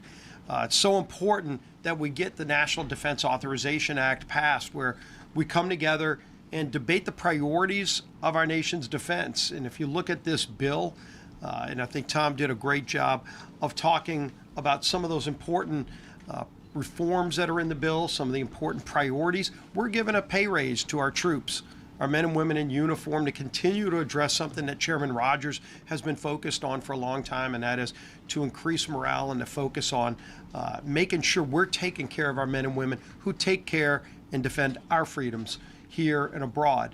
We're going to continue to allow President Trump to have the tools that he needs to show peace through strength around the globe, as he's doing. The only reason he's been able to get so many peace accords with other countries is because he has the military might to back it up. You don't ever want to have to use it, but if you don't have it, the bad guys around the world see that weakness, and they've exploited it in the past. When we've had weak leaders, like we did the previous administration, the bad guys around the world took advantage of that. It doesn't just hurt America, it hurts our friends and our allies all around the world. So it's critical that we refocus our military on its main mission. And part of that refocusing means getting rid of a lot of the wokeness in the military that used to be there. And this bill continues to advance those efforts. Something else you're going to see here in the House tomorrow, the Oversight Committee is going to be taking up all the D.C. crime bills. We've talked about this in the past. You've seen it. You can walk around the city, and it's actually safer today because of President Trump's action, bringing in National Guard troops. But we've seen and identified many flaws with D.C. ordinances. You know, when people complain about the revolving door of crime, why is it that some young kid can come and commit a carjacking at gunpoint and walk free the next day? It's because that's what the ordinances in D.C. allow. They actually allow soft on crime measures, so we're reversing that. We're going to be bringing bills through committee tomorrow and ultimately to the House floor in the weeks ahead, where we will make D.C. safe again. We will get rid of all of these ridiculous laws and limitations on law enforcement. No cash bail. Right now, if you're under 25, you can be treated as a 14-year-old if you commit a violent crime. crimes at gunpoint, you can walk free the next day if you're under 25 years old, which, by the way, are the ages of most of the violent criminals here in D.C. And so you wonder why there's a revolving door. We as House Republicans are going to address it. I call on every Democrat to join with us and give up their defund the police, soft on crime mantra. We'll see if they finally listen to what the voters of this country want. I'm not holding my breath. Luckily, we're going to do it on our own if they're not going to join with us. But we're going to show the American people that we're not going to sit idly by. And you see President Trump talking about making other cities safe. And, you know, the whip talked about Governor Walz. You see Governor Pritzker. You see so many other governors trying to defend criminals, trying to criticize President Trump for stopping murders in their own cities. Those governors should be working with President Trump to figure out ways to stop murders. You know, if Governor Pritzker, instead of trying to come up with tweets to criticize President Trump, he could deploy the National Guard himself in Chicago and stop the 7 or 8 murders every weekend if he cared about it. But he doesn't. They want crime to continue. They want to continue defunding the police and try to have it both ways. And President Trump is tired of that game because he's tired of watching people be hurt. There's no reason for this violent crime wave that we see in so many cities. So we're going to continue to have the president's back and frankly, have the American people's back. Regardless of their party, regardless of what city they live in, everybody deserves to be safe. And Republicans are going to continue to push policies to help put that in place. And the person who is leading that charge is our Speaker, Mike Johnson. Thank you, Mr. Leader. Can I ask a point of personal privilege? Are we in charge of the lights here? Is this an NRCC thing? Can we turn those down seriously? Whichever staff member can dim the lights, you get a gold star today. I love you so much. Sir, we've got to have a lot of light because there are quite a few of you at the podium. All right. Okay. No gold. All right. No mercy. No mercy. They're wearing me down. I feel like I'm under interrogation here. Okay. Yes. All right. I'll respect that. But we're going to change it next time. I'm giving you a heads up. All right. Look, we would be in a good mood because everybody's back for our first political conference after the August recess here at the NRCC. And our members are spread out, fanned out around the country, selling the merits of what we've done, sharing with people, educating the public about all the extraordinary things that we've got in our legislation, the One Big Beautiful Bill, the Working Families Tax Cut. We could call it a lot of things. We could call it the American Energy Dominance Bill, the Secure Our Borders Permanently Bill, you know, on and on. But it's so well received. And you all have seen the polling. Every individual provision is wildly popular that people know, and they're beginning to experience and feel what we've done for them, and we're excited about that. But our spirits are dampened a little bit this morning because of all the discussion about the crime, and it's not something that we can overlook. It's not something we should overlook. Whip Emmer specifically was talking about this just unspeakable tragedy. This 23-year-old Ukrainian refugee was brutally murdered in cold blood on a train in Charlotte, North Carolina. Her name is Irina Zarutska, and she was on the way home from her job at a pizzeria where she worked. She was stabbed repeatedly by a career criminal with a rap sheet a mile long. It's infuriating, it's heartbreaking, it gives you a feeling in the pit of your stomach. This young lady, Irina, survived Ukraine. She fled amid the deadliest land war in Europe since World War II. She fled to the safety, or so she thought, of the United States, just to have her life senselessly ended by someone who should have never been allowed to walk freely. This individual, DeCarlos Brown is his name, was arrested and released 14 times. Yeah, more than a dozen, 14 times. We don't have to live like this. President Trump is proving that every single day in our nation's capital. And the leader Scalise, was talking about that. Since cracking down on violent crime in the district, roughly 1,700 arrests have been made. Now, you may say, that's a small portion of the population. It's just a small fraction, in fact. But somehow, the city feels and is much safer. Everybody needs to think about why that is. The Trump administration and local law enforcement know that it's always, in every city, relatively a select few individuals who are committing most of the crimes. And that's been true in D.C. as well. They're enabled by these soft on crime policies that were discussed here, and even softer prosecutors and prosecutions. And criminals have relentlessly abused the public and the public spaces. We just want to say this loud and clear, and we're demonstrating it. This is not just talk, this is action. Republicans are in charge, and when Republicans are in charge, those days are over. The days of allowing soft on crime, we're not going to do it. Now, here's what is stunning to me. If you only read the New York Times, the Washington Post, or most of the other mainstream outlets, you don't know anything about Irena's heartbreaking story. For some reason, many national news outlets have refused to cover it. It's social media that has amplified the story and made everyone pay attention to it. And Axios shamelessly reported that this was, quote, fuel for the MAGA messaging battle, as if it's some sort of contrived problem. Watch the video for yourself. It's a tragedy. It's a completely avoidable tragedy that deserves the nation's attention. For now, all we can do is pray for the family, the Zarutska family, and continue our calls for the swift application of justice. Let's talk about some issues of the week. The NDAA, the House is going to take up and pass the FY26 National Defense Authorization Act. I want to thank Chairman Mike Rogers and all the House Armed Services Committee for their diligent work on the legislation. We are providing for the common defense, and as we know, that's one of our most basic governing duties here in Congress, and on this side of the aisle, we take it very seriously. The sad fact is that 4 years under President Biden left our military's readiness in a very troubled state. Thankfully, President Trump has reinstituted the doctrine of peace through strength, and that will maintain America's dominance in a very dangerous world. This year's NDAA lays out policies to defend our nation. It supports our brave service members, and it safeguards the country from threats abroad. It also codifies a number of President Trump's executive orders related to national defense. There's 17 of them in the bill.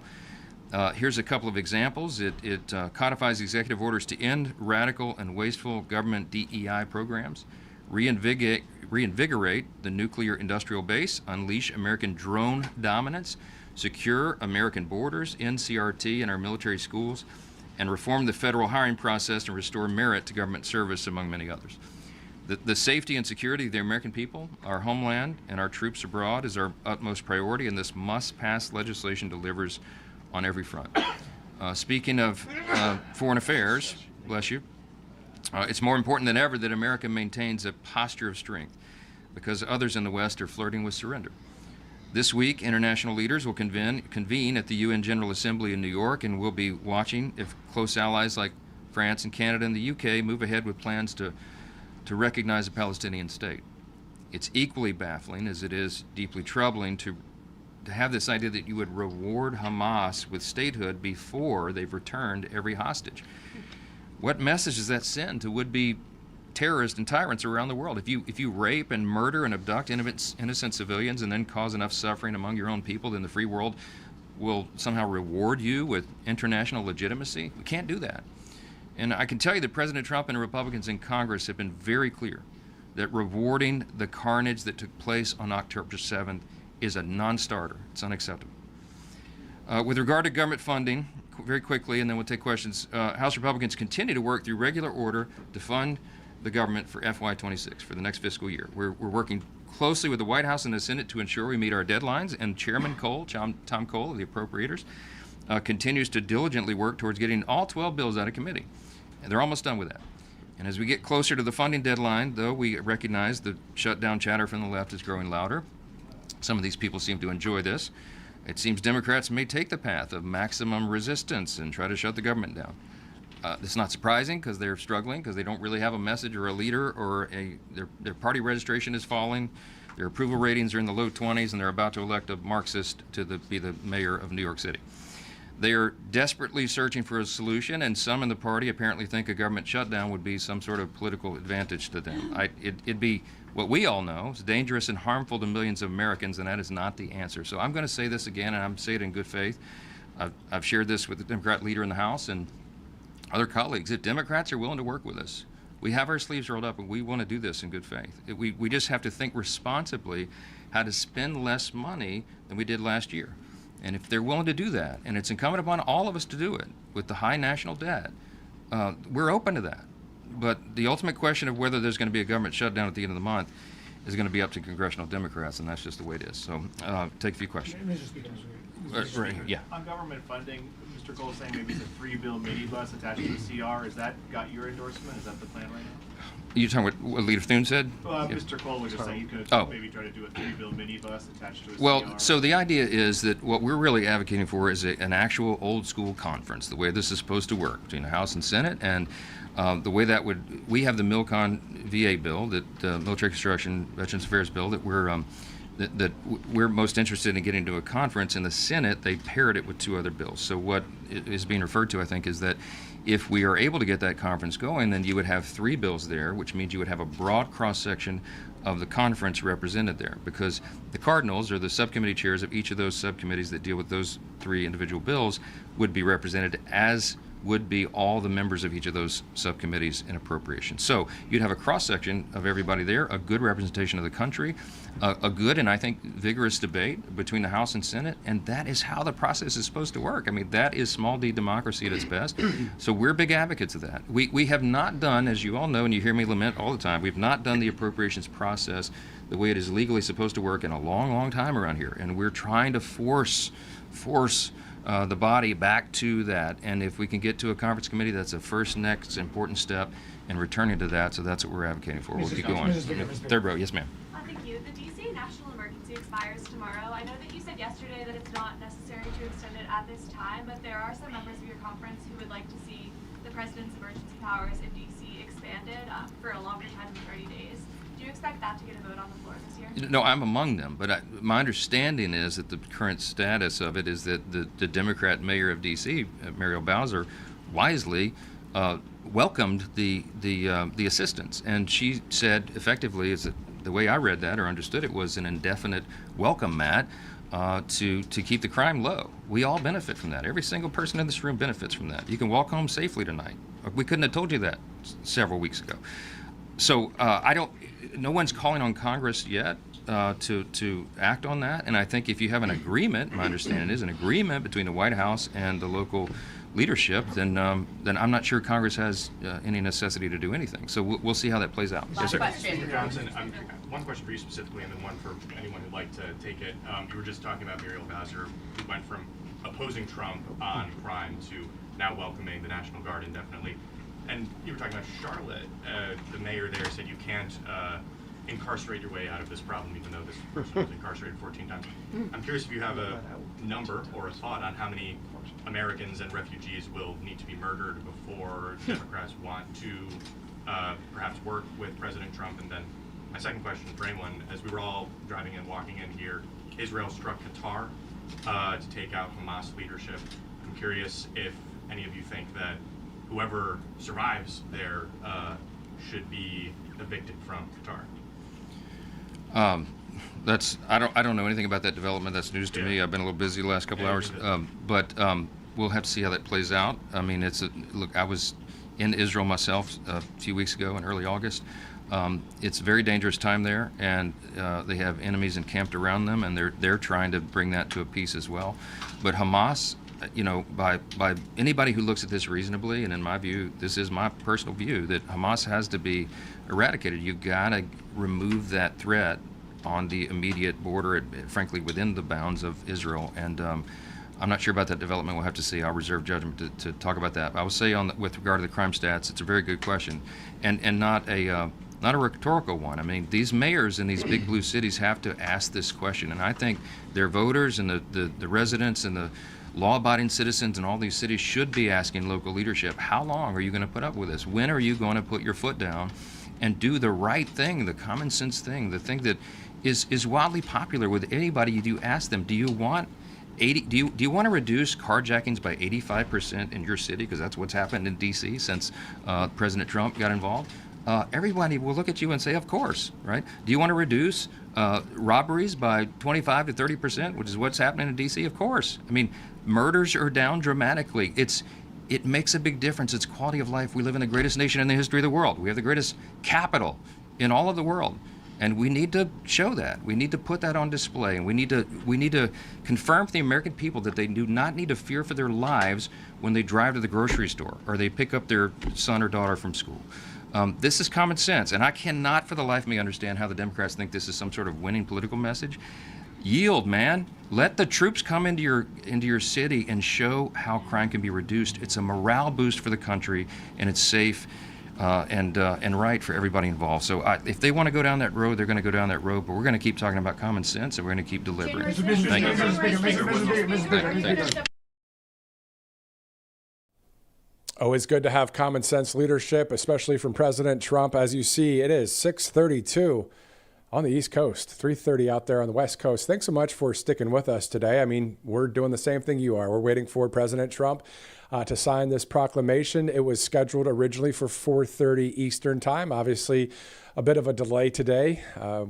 You can say at 6:32, but that's all good. We know that President Trump always working hard, and always, whether it's a phone call, whether it's a press conference, whether it's taking on the fake news, whether it's signing a proclamation, signing an executive order, all sorts of news happening, of course, even this week. I mean, it's just Tuesday, September 9th. Already we saw the president yesterday speaking at that White House Religious Liberty Commission in D.C. And then we also saw Carolyn Levitt, of course, with that great press conference from earlier. We're going to play, guess what, a soundbite from that press conference in just a minute. Now, this has to be a record, at least for me professionally, because I have not played one soundbite like this 5 or 6 times in a broadcast, but that's about to happen. It's kind of a personal goal, But the point is, it's going to be great to hear from Carolyn again, where she breaks down crime in America and the fake news narrative in a 19-second soundbite. So after that, we're going to go to RFK Jr. from, what was this, yesterday? It was just recently when he was being, all the dogs were going after him. I saw a lot of the cartoons out there, just who let the dogs out when it comes to RFK. Remember, he was at that Senate Finance Committee hearing the other day, and he was standing there for we the people, doing a great job. We're going to play some of that back and forth. Lovely, right? But we are waiting for President Trump here. Before we get to RFK Jr., let's go to the great Carolyn Levitt. I wish that every newsroom, especially left-leaning, which is, 95% of the country, I wish they would play this soundbite over and over and over again. Take a look. Democrat politicians, liberal judges, and weak prosecutors would rather virtue signal than lock up criminals and protect their communities. And perhaps most shamefully of all, the majority of the media, many outlets in this room, decided that her murder was not worth reporting on originally because it does not fit a preferred narrative.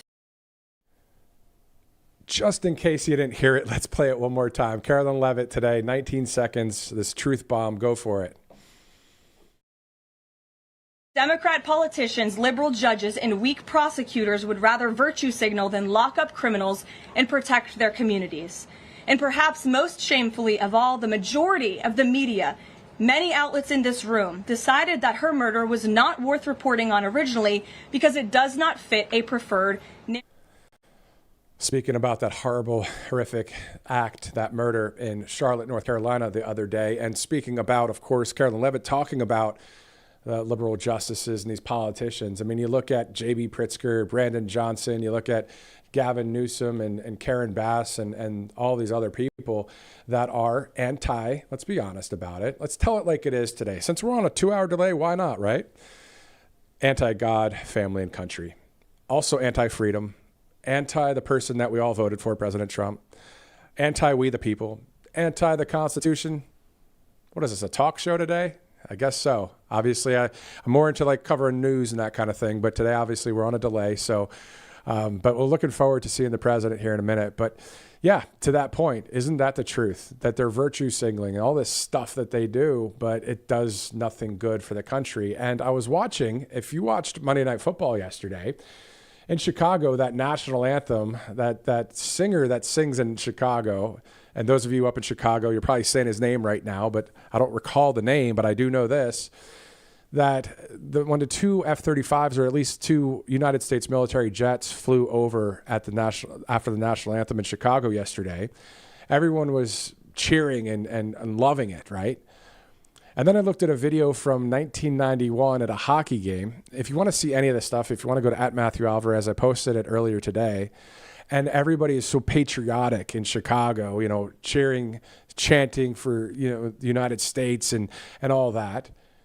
if you didn't know, if you've ever been to a hockey game, basketball game, football game, Chicago is the only city that I've seen, because I like sports like most Americans do, where the crowd cheers during the whole anthem. Chicago.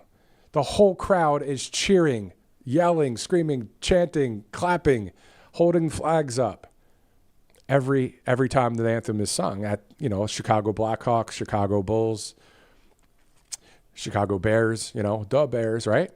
So the point is, check out that video, because these are the people that are saying, we want the National Guard here. I don't even know. How does Pritzker and how does Brandon Johnson really win these elections? I don't know. Am I clueless about something here when it comes to Chicago? What am I missing? Why am I seeing stadium fulls of people that are patriotic? Again, please watch the videos. The reason why I can't play the video here on Right Side is because we don't have the copyright rights to those videos. So I'm not going to broadcast them on here, but everybody's cheering. And this is, again, what is exactly what we see out there. It's the few versus the many. The many are the free world. In our country, the majority of our nation, as you guys know, we won 3 elections in a row. We know what happened in 2020.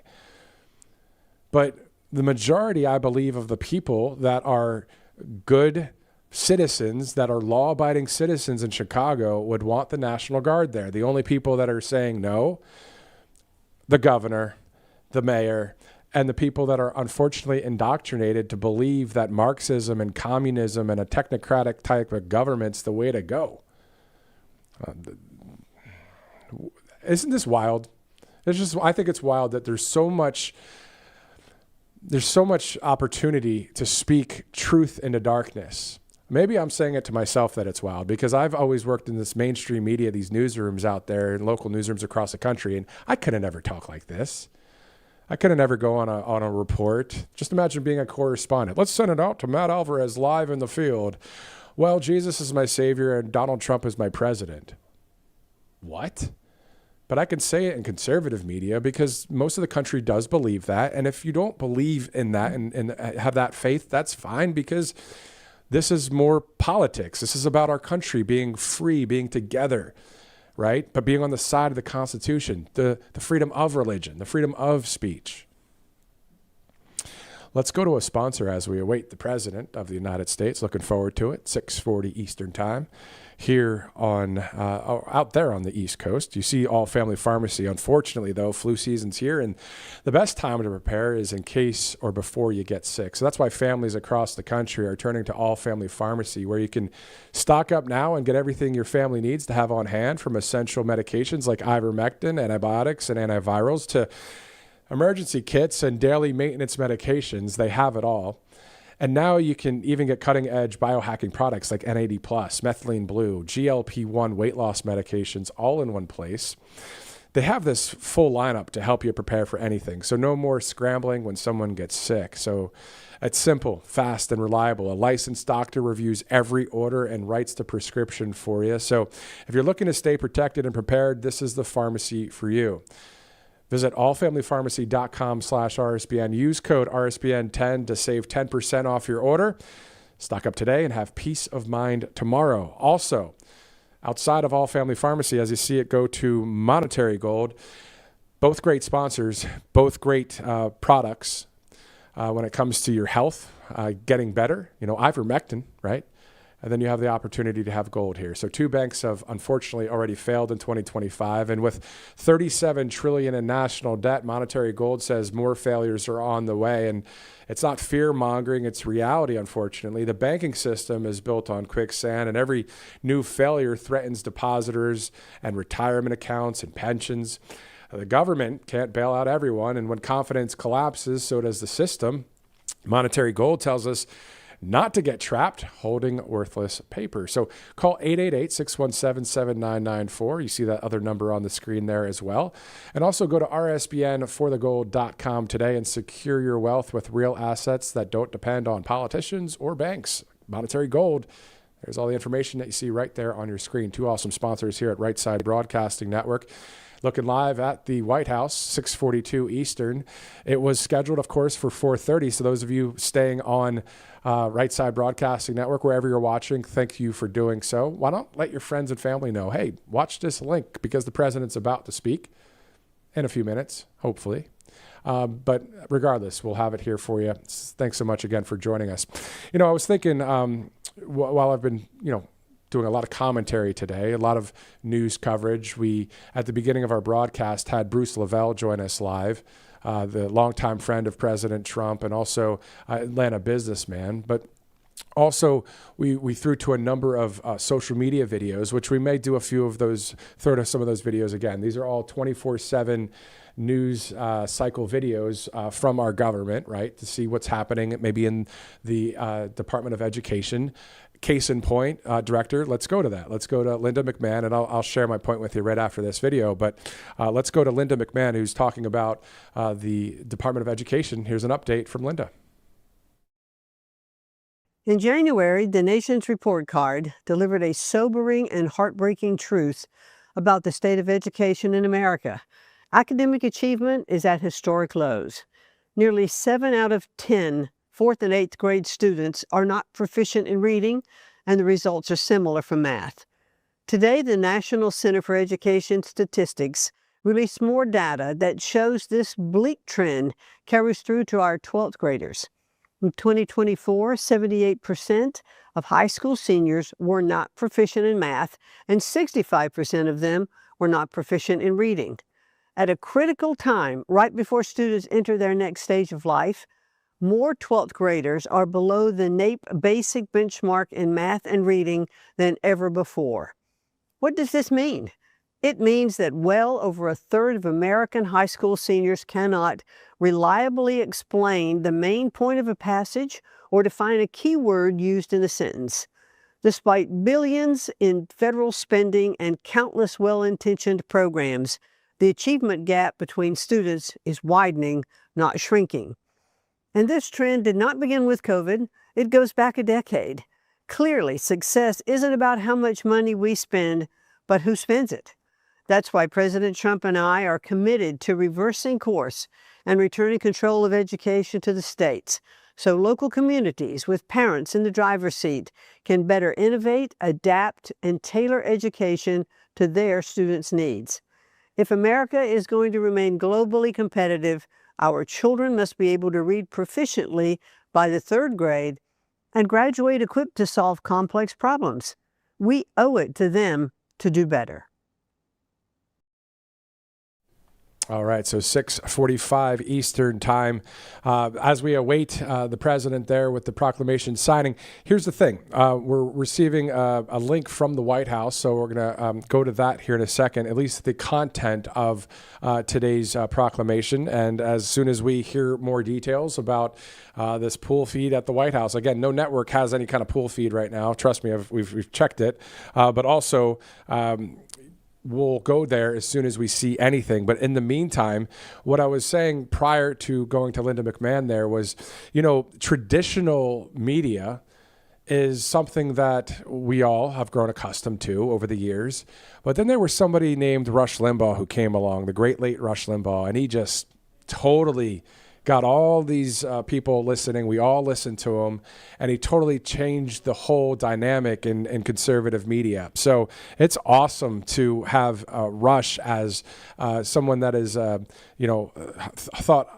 think very highly of him, obviously, just like many of you do. But it's something that, more people that are on the right side of history out there that are in the media, hopefully will speak out, and if you're working in the left-wing media and you are conservative, maybe come on over to the right side of things, it would be good to do that. Director, can you please repeat that information? All right, so I'm going to check something, our internal communications here in regards to an update on what's going on out there. We see that the White House press office has not officially said the signing that was supposed to happen 2 hours ago won't be open. They just said it's been signed and sent out a link. However, no lid has been called. Additionally, RFK Jr. walked out of the West Wing lobby a few minutes ago and is about to do an interview. Okay, that's interesting. All right, so what we're seeing is sometimes what happens is there's a closed press and open press, right? And at the end of the day, we see that a lot of times it's closed press, certain things like executive orders, that kind of thing. This was open press for this proclamation, right? So I'm going to try and get to this link for the information. It's not actually opening. So this is how you have to do it sometimes when you're on the fly and on the fly live. It is what it is. So let me get to this one email to double check the information on this proclamation. Let me see here. All right, the whitehouse.gov. Let's see if it goes to it. Okay, so what I'm looking at, just to be very transparent, is the whitehouse.gov. So this is specifically what was just sent out from the White House. When it comes to the subject, addressing misleading direct-to-consumer prescription drug advertisements, when it comes to that, let me read it here. I'm just going to have to read it for you. Right here, live on TV. In 1962, the Congress vested the Food and Drug Administration with the authority to regulate prescription drug advertising. So these advertisements can mislead the public about the risks and benefits, encourage medications over lifestyle changes, inappropriately intervene in the physician-patient relationship, and advantage expensive drugs over cheaper generics. The FDA has historically stipulated that a manufacturer, packer, or distributor must provide the public with materially complete information that fairly balances both the benefits and the risks of the drug. Over time, however, the FDA's requirements have permitted drug companies to include less information, particularly in broadcasting, advertising, and drug manufacturer advertising has skyrocketed in recent decades. According to the White House here, the president says, my administration will ensure that the current regulatory framework for drug advertising results in fair, balanced, and complete information for American consumers. The Secretary of Health and Human Services shall therefore take appropriate action to ensure transparency and accuracy in direct consumer prescription drug advertising, including by increasing the amount of information regarding any risks associated with the use of such prescription drug requirement to be provided in prescription drug advertisements. I'm going to stop there. We can all go to whitehouse.gov and check this out. I'm going to see where it's at. It's under presidential actions. So instead of reading on for the next few paragraphs and all of us kind of glaze over with all of that, I'm aware of how that works, especially with TV. Go ahead and check it out. It's on whitehouse.gov. It's the presidential actions. It's called Memorandum for the Secretary of Health and Human Services, the Commissioner of Food and Drugs. So that is what we're seeing from the White House. Now, the director just told me, as we're in little inside baseball here, he says something may happen. We're staying live. So there's no promises here. I'm just rolling with it. Don't, as they say, blank the messenger. You know what I mean? So we'll monitor it, and if we see the president, we'll go there live. And this is where you have to pull from many years of experience in TV to be able to keep on, keep it on, and keep talking, right? All right, so we knew that at 4:30 this was scheduled. It's now 6:50. It is what it is. What we've seen over the years, if you remember all those rallies we've covered, come on now, RSBN viewers, you guys, we have all grown accustomed to, if the president's going to speak, say it's in where? Grand Rapids, Michigan. It's a 7 o'clock speech, but he doesn't start till 8:30. We've grown accustomed to it, and we understand that's just the way it is sometimes. Let's go over the president's schedule in the meantime. On Thursday, September 11th, the president will visit the Pentagon 9/11 Memorial in the morning, that according to Carolyn Levitt, and attend the New York Yankees game later that night in honor of the 24th anniversary of the 9/11 attacks. Also, on Tuesday, September 16th, the President and the First Lady will then depart for their overseas trip to the United Kingdom. On September 23rd, the President will return to the Big Apple to address the United Nations. So, That's the schedule that we know for the month of September.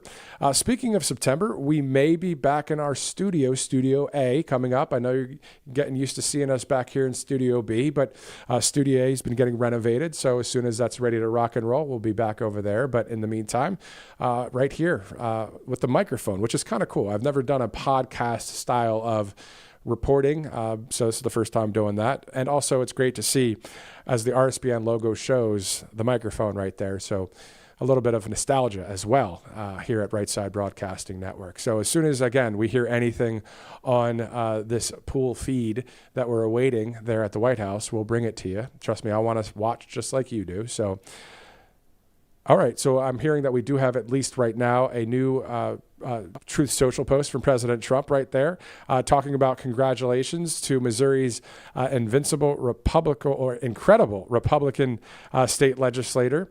So you see that right there. You could check that out on Truth Social as well.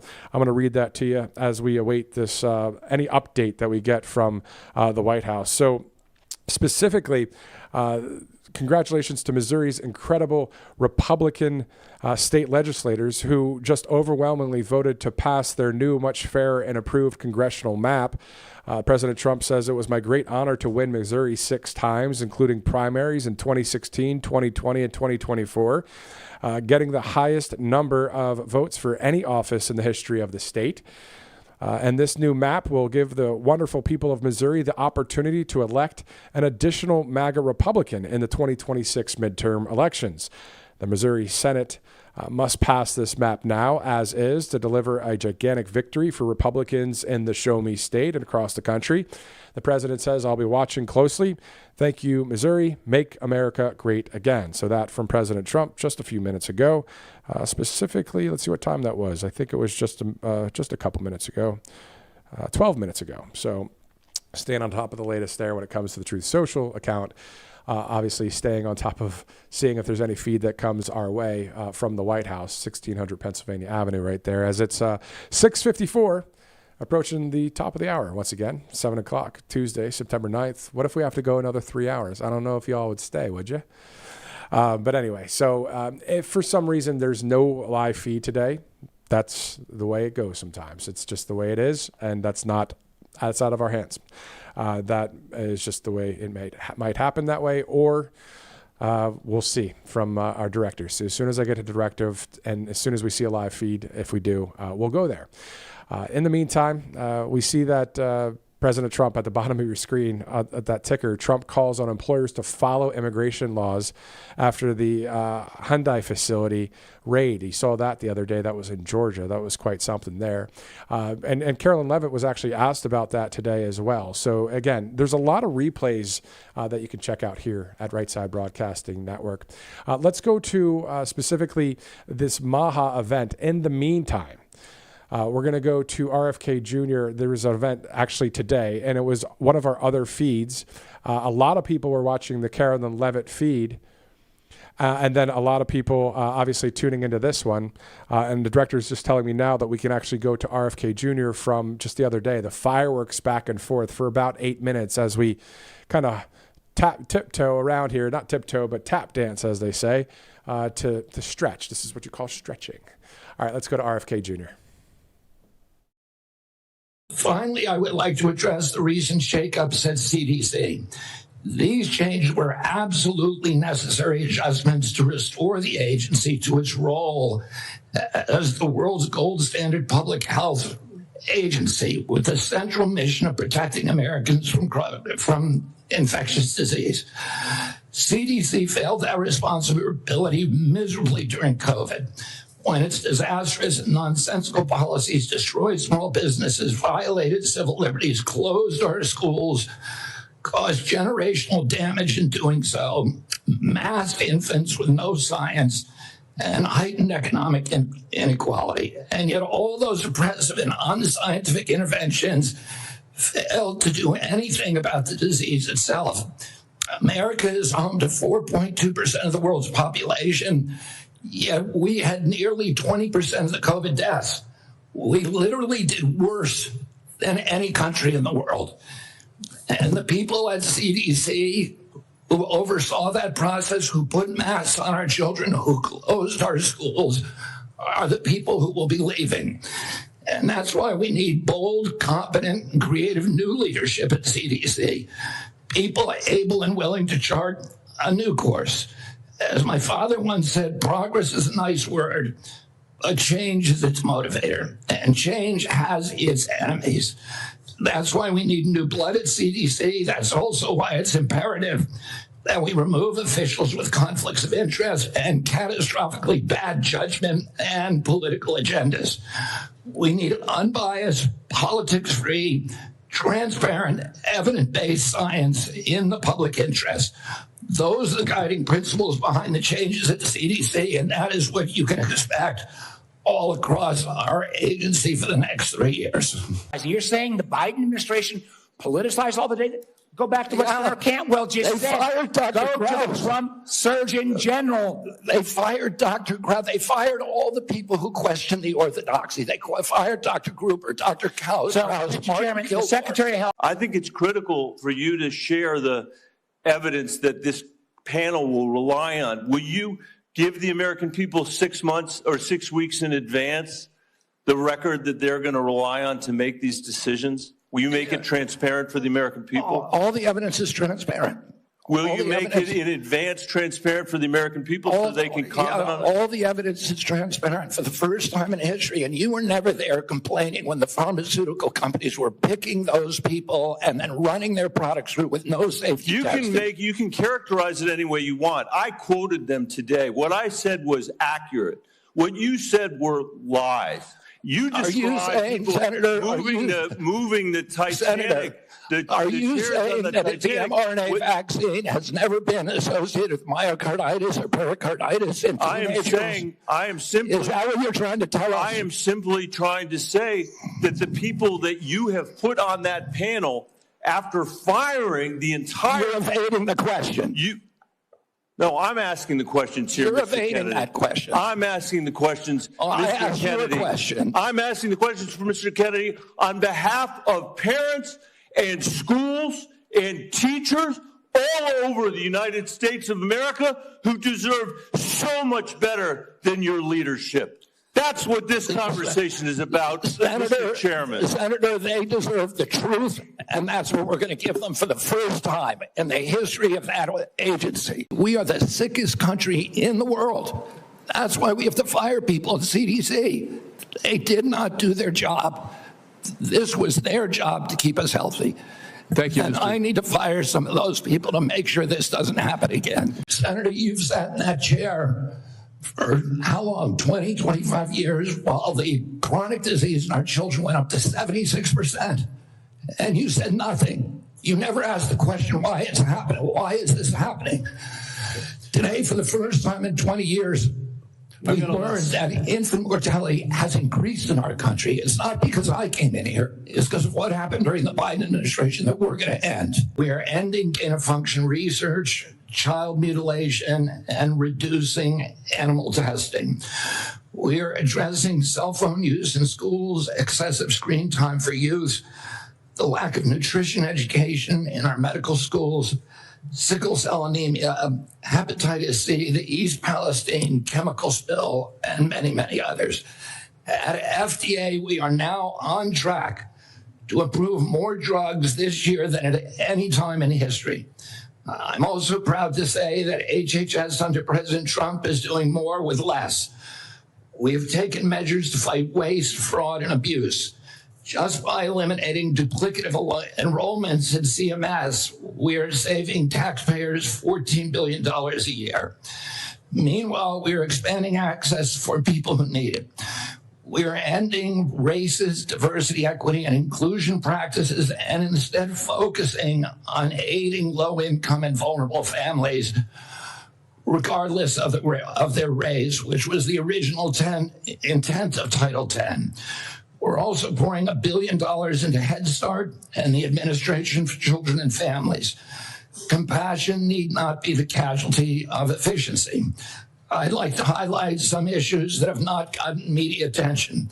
First, we are doing our part to fulfill the President's commitment to stop human trafficking especially of children. We inherited a terrible humanitarian crisis from the previous administration with its open border policies, which allowed the appalling loss of 476,000 unaccompanied children. We have implemented policies now to ensure that that appalling tragedy can never happen again.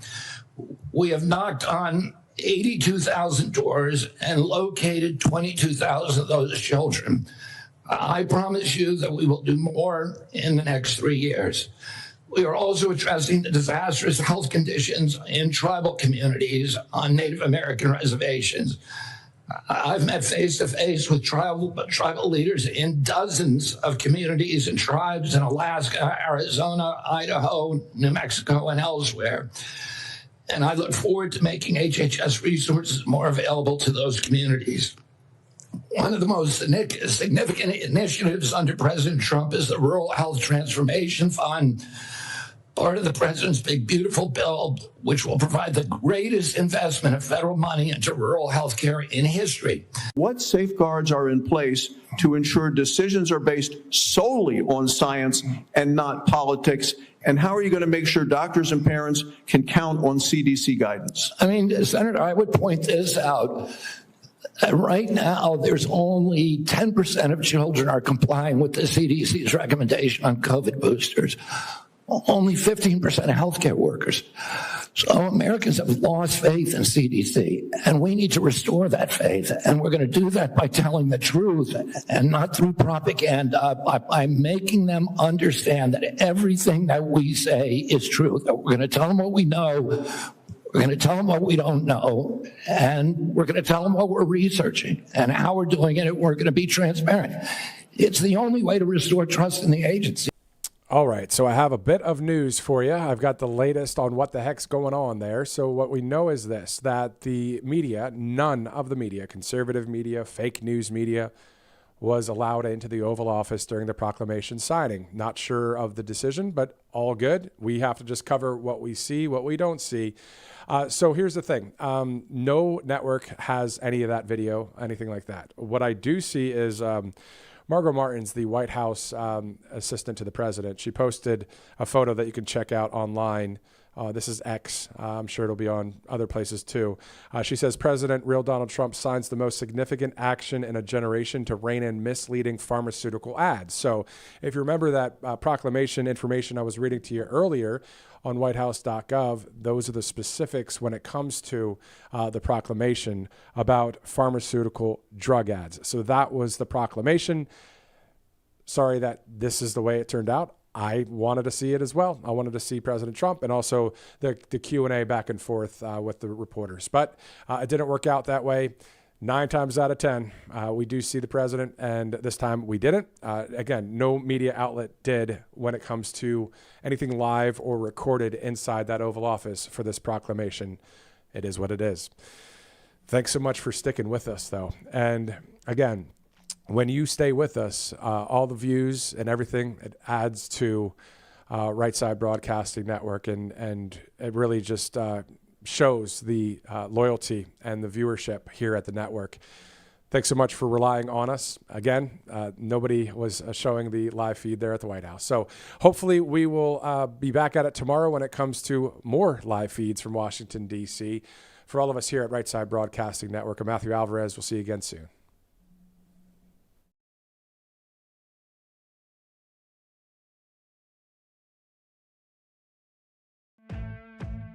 Welcome to Right Side Broadcasting Network, your trusted conservative news outlet.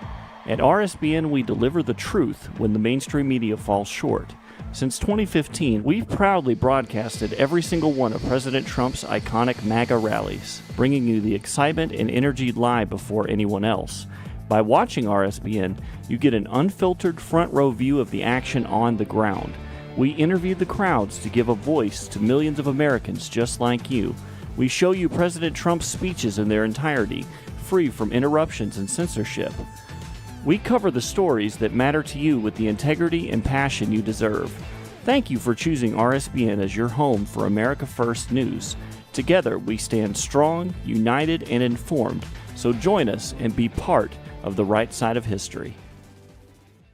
Tired of being told no by your doctor, your pharmacy, or worse, your insurance company? You're not alone. Millions of Americans are waking up to a broken healthcare system. That's why more and more people are turning to All Family Pharmacy. We believe in medical freedom. We deliver the prescription and the medication, all from licensed U.S. doctors and pharmacists, from ivermectin and trusted antibiotics to maintenance medications, even NAD+, the revolutionary anti-aging supplement. Use code RSBN10 at checkout for 10% off your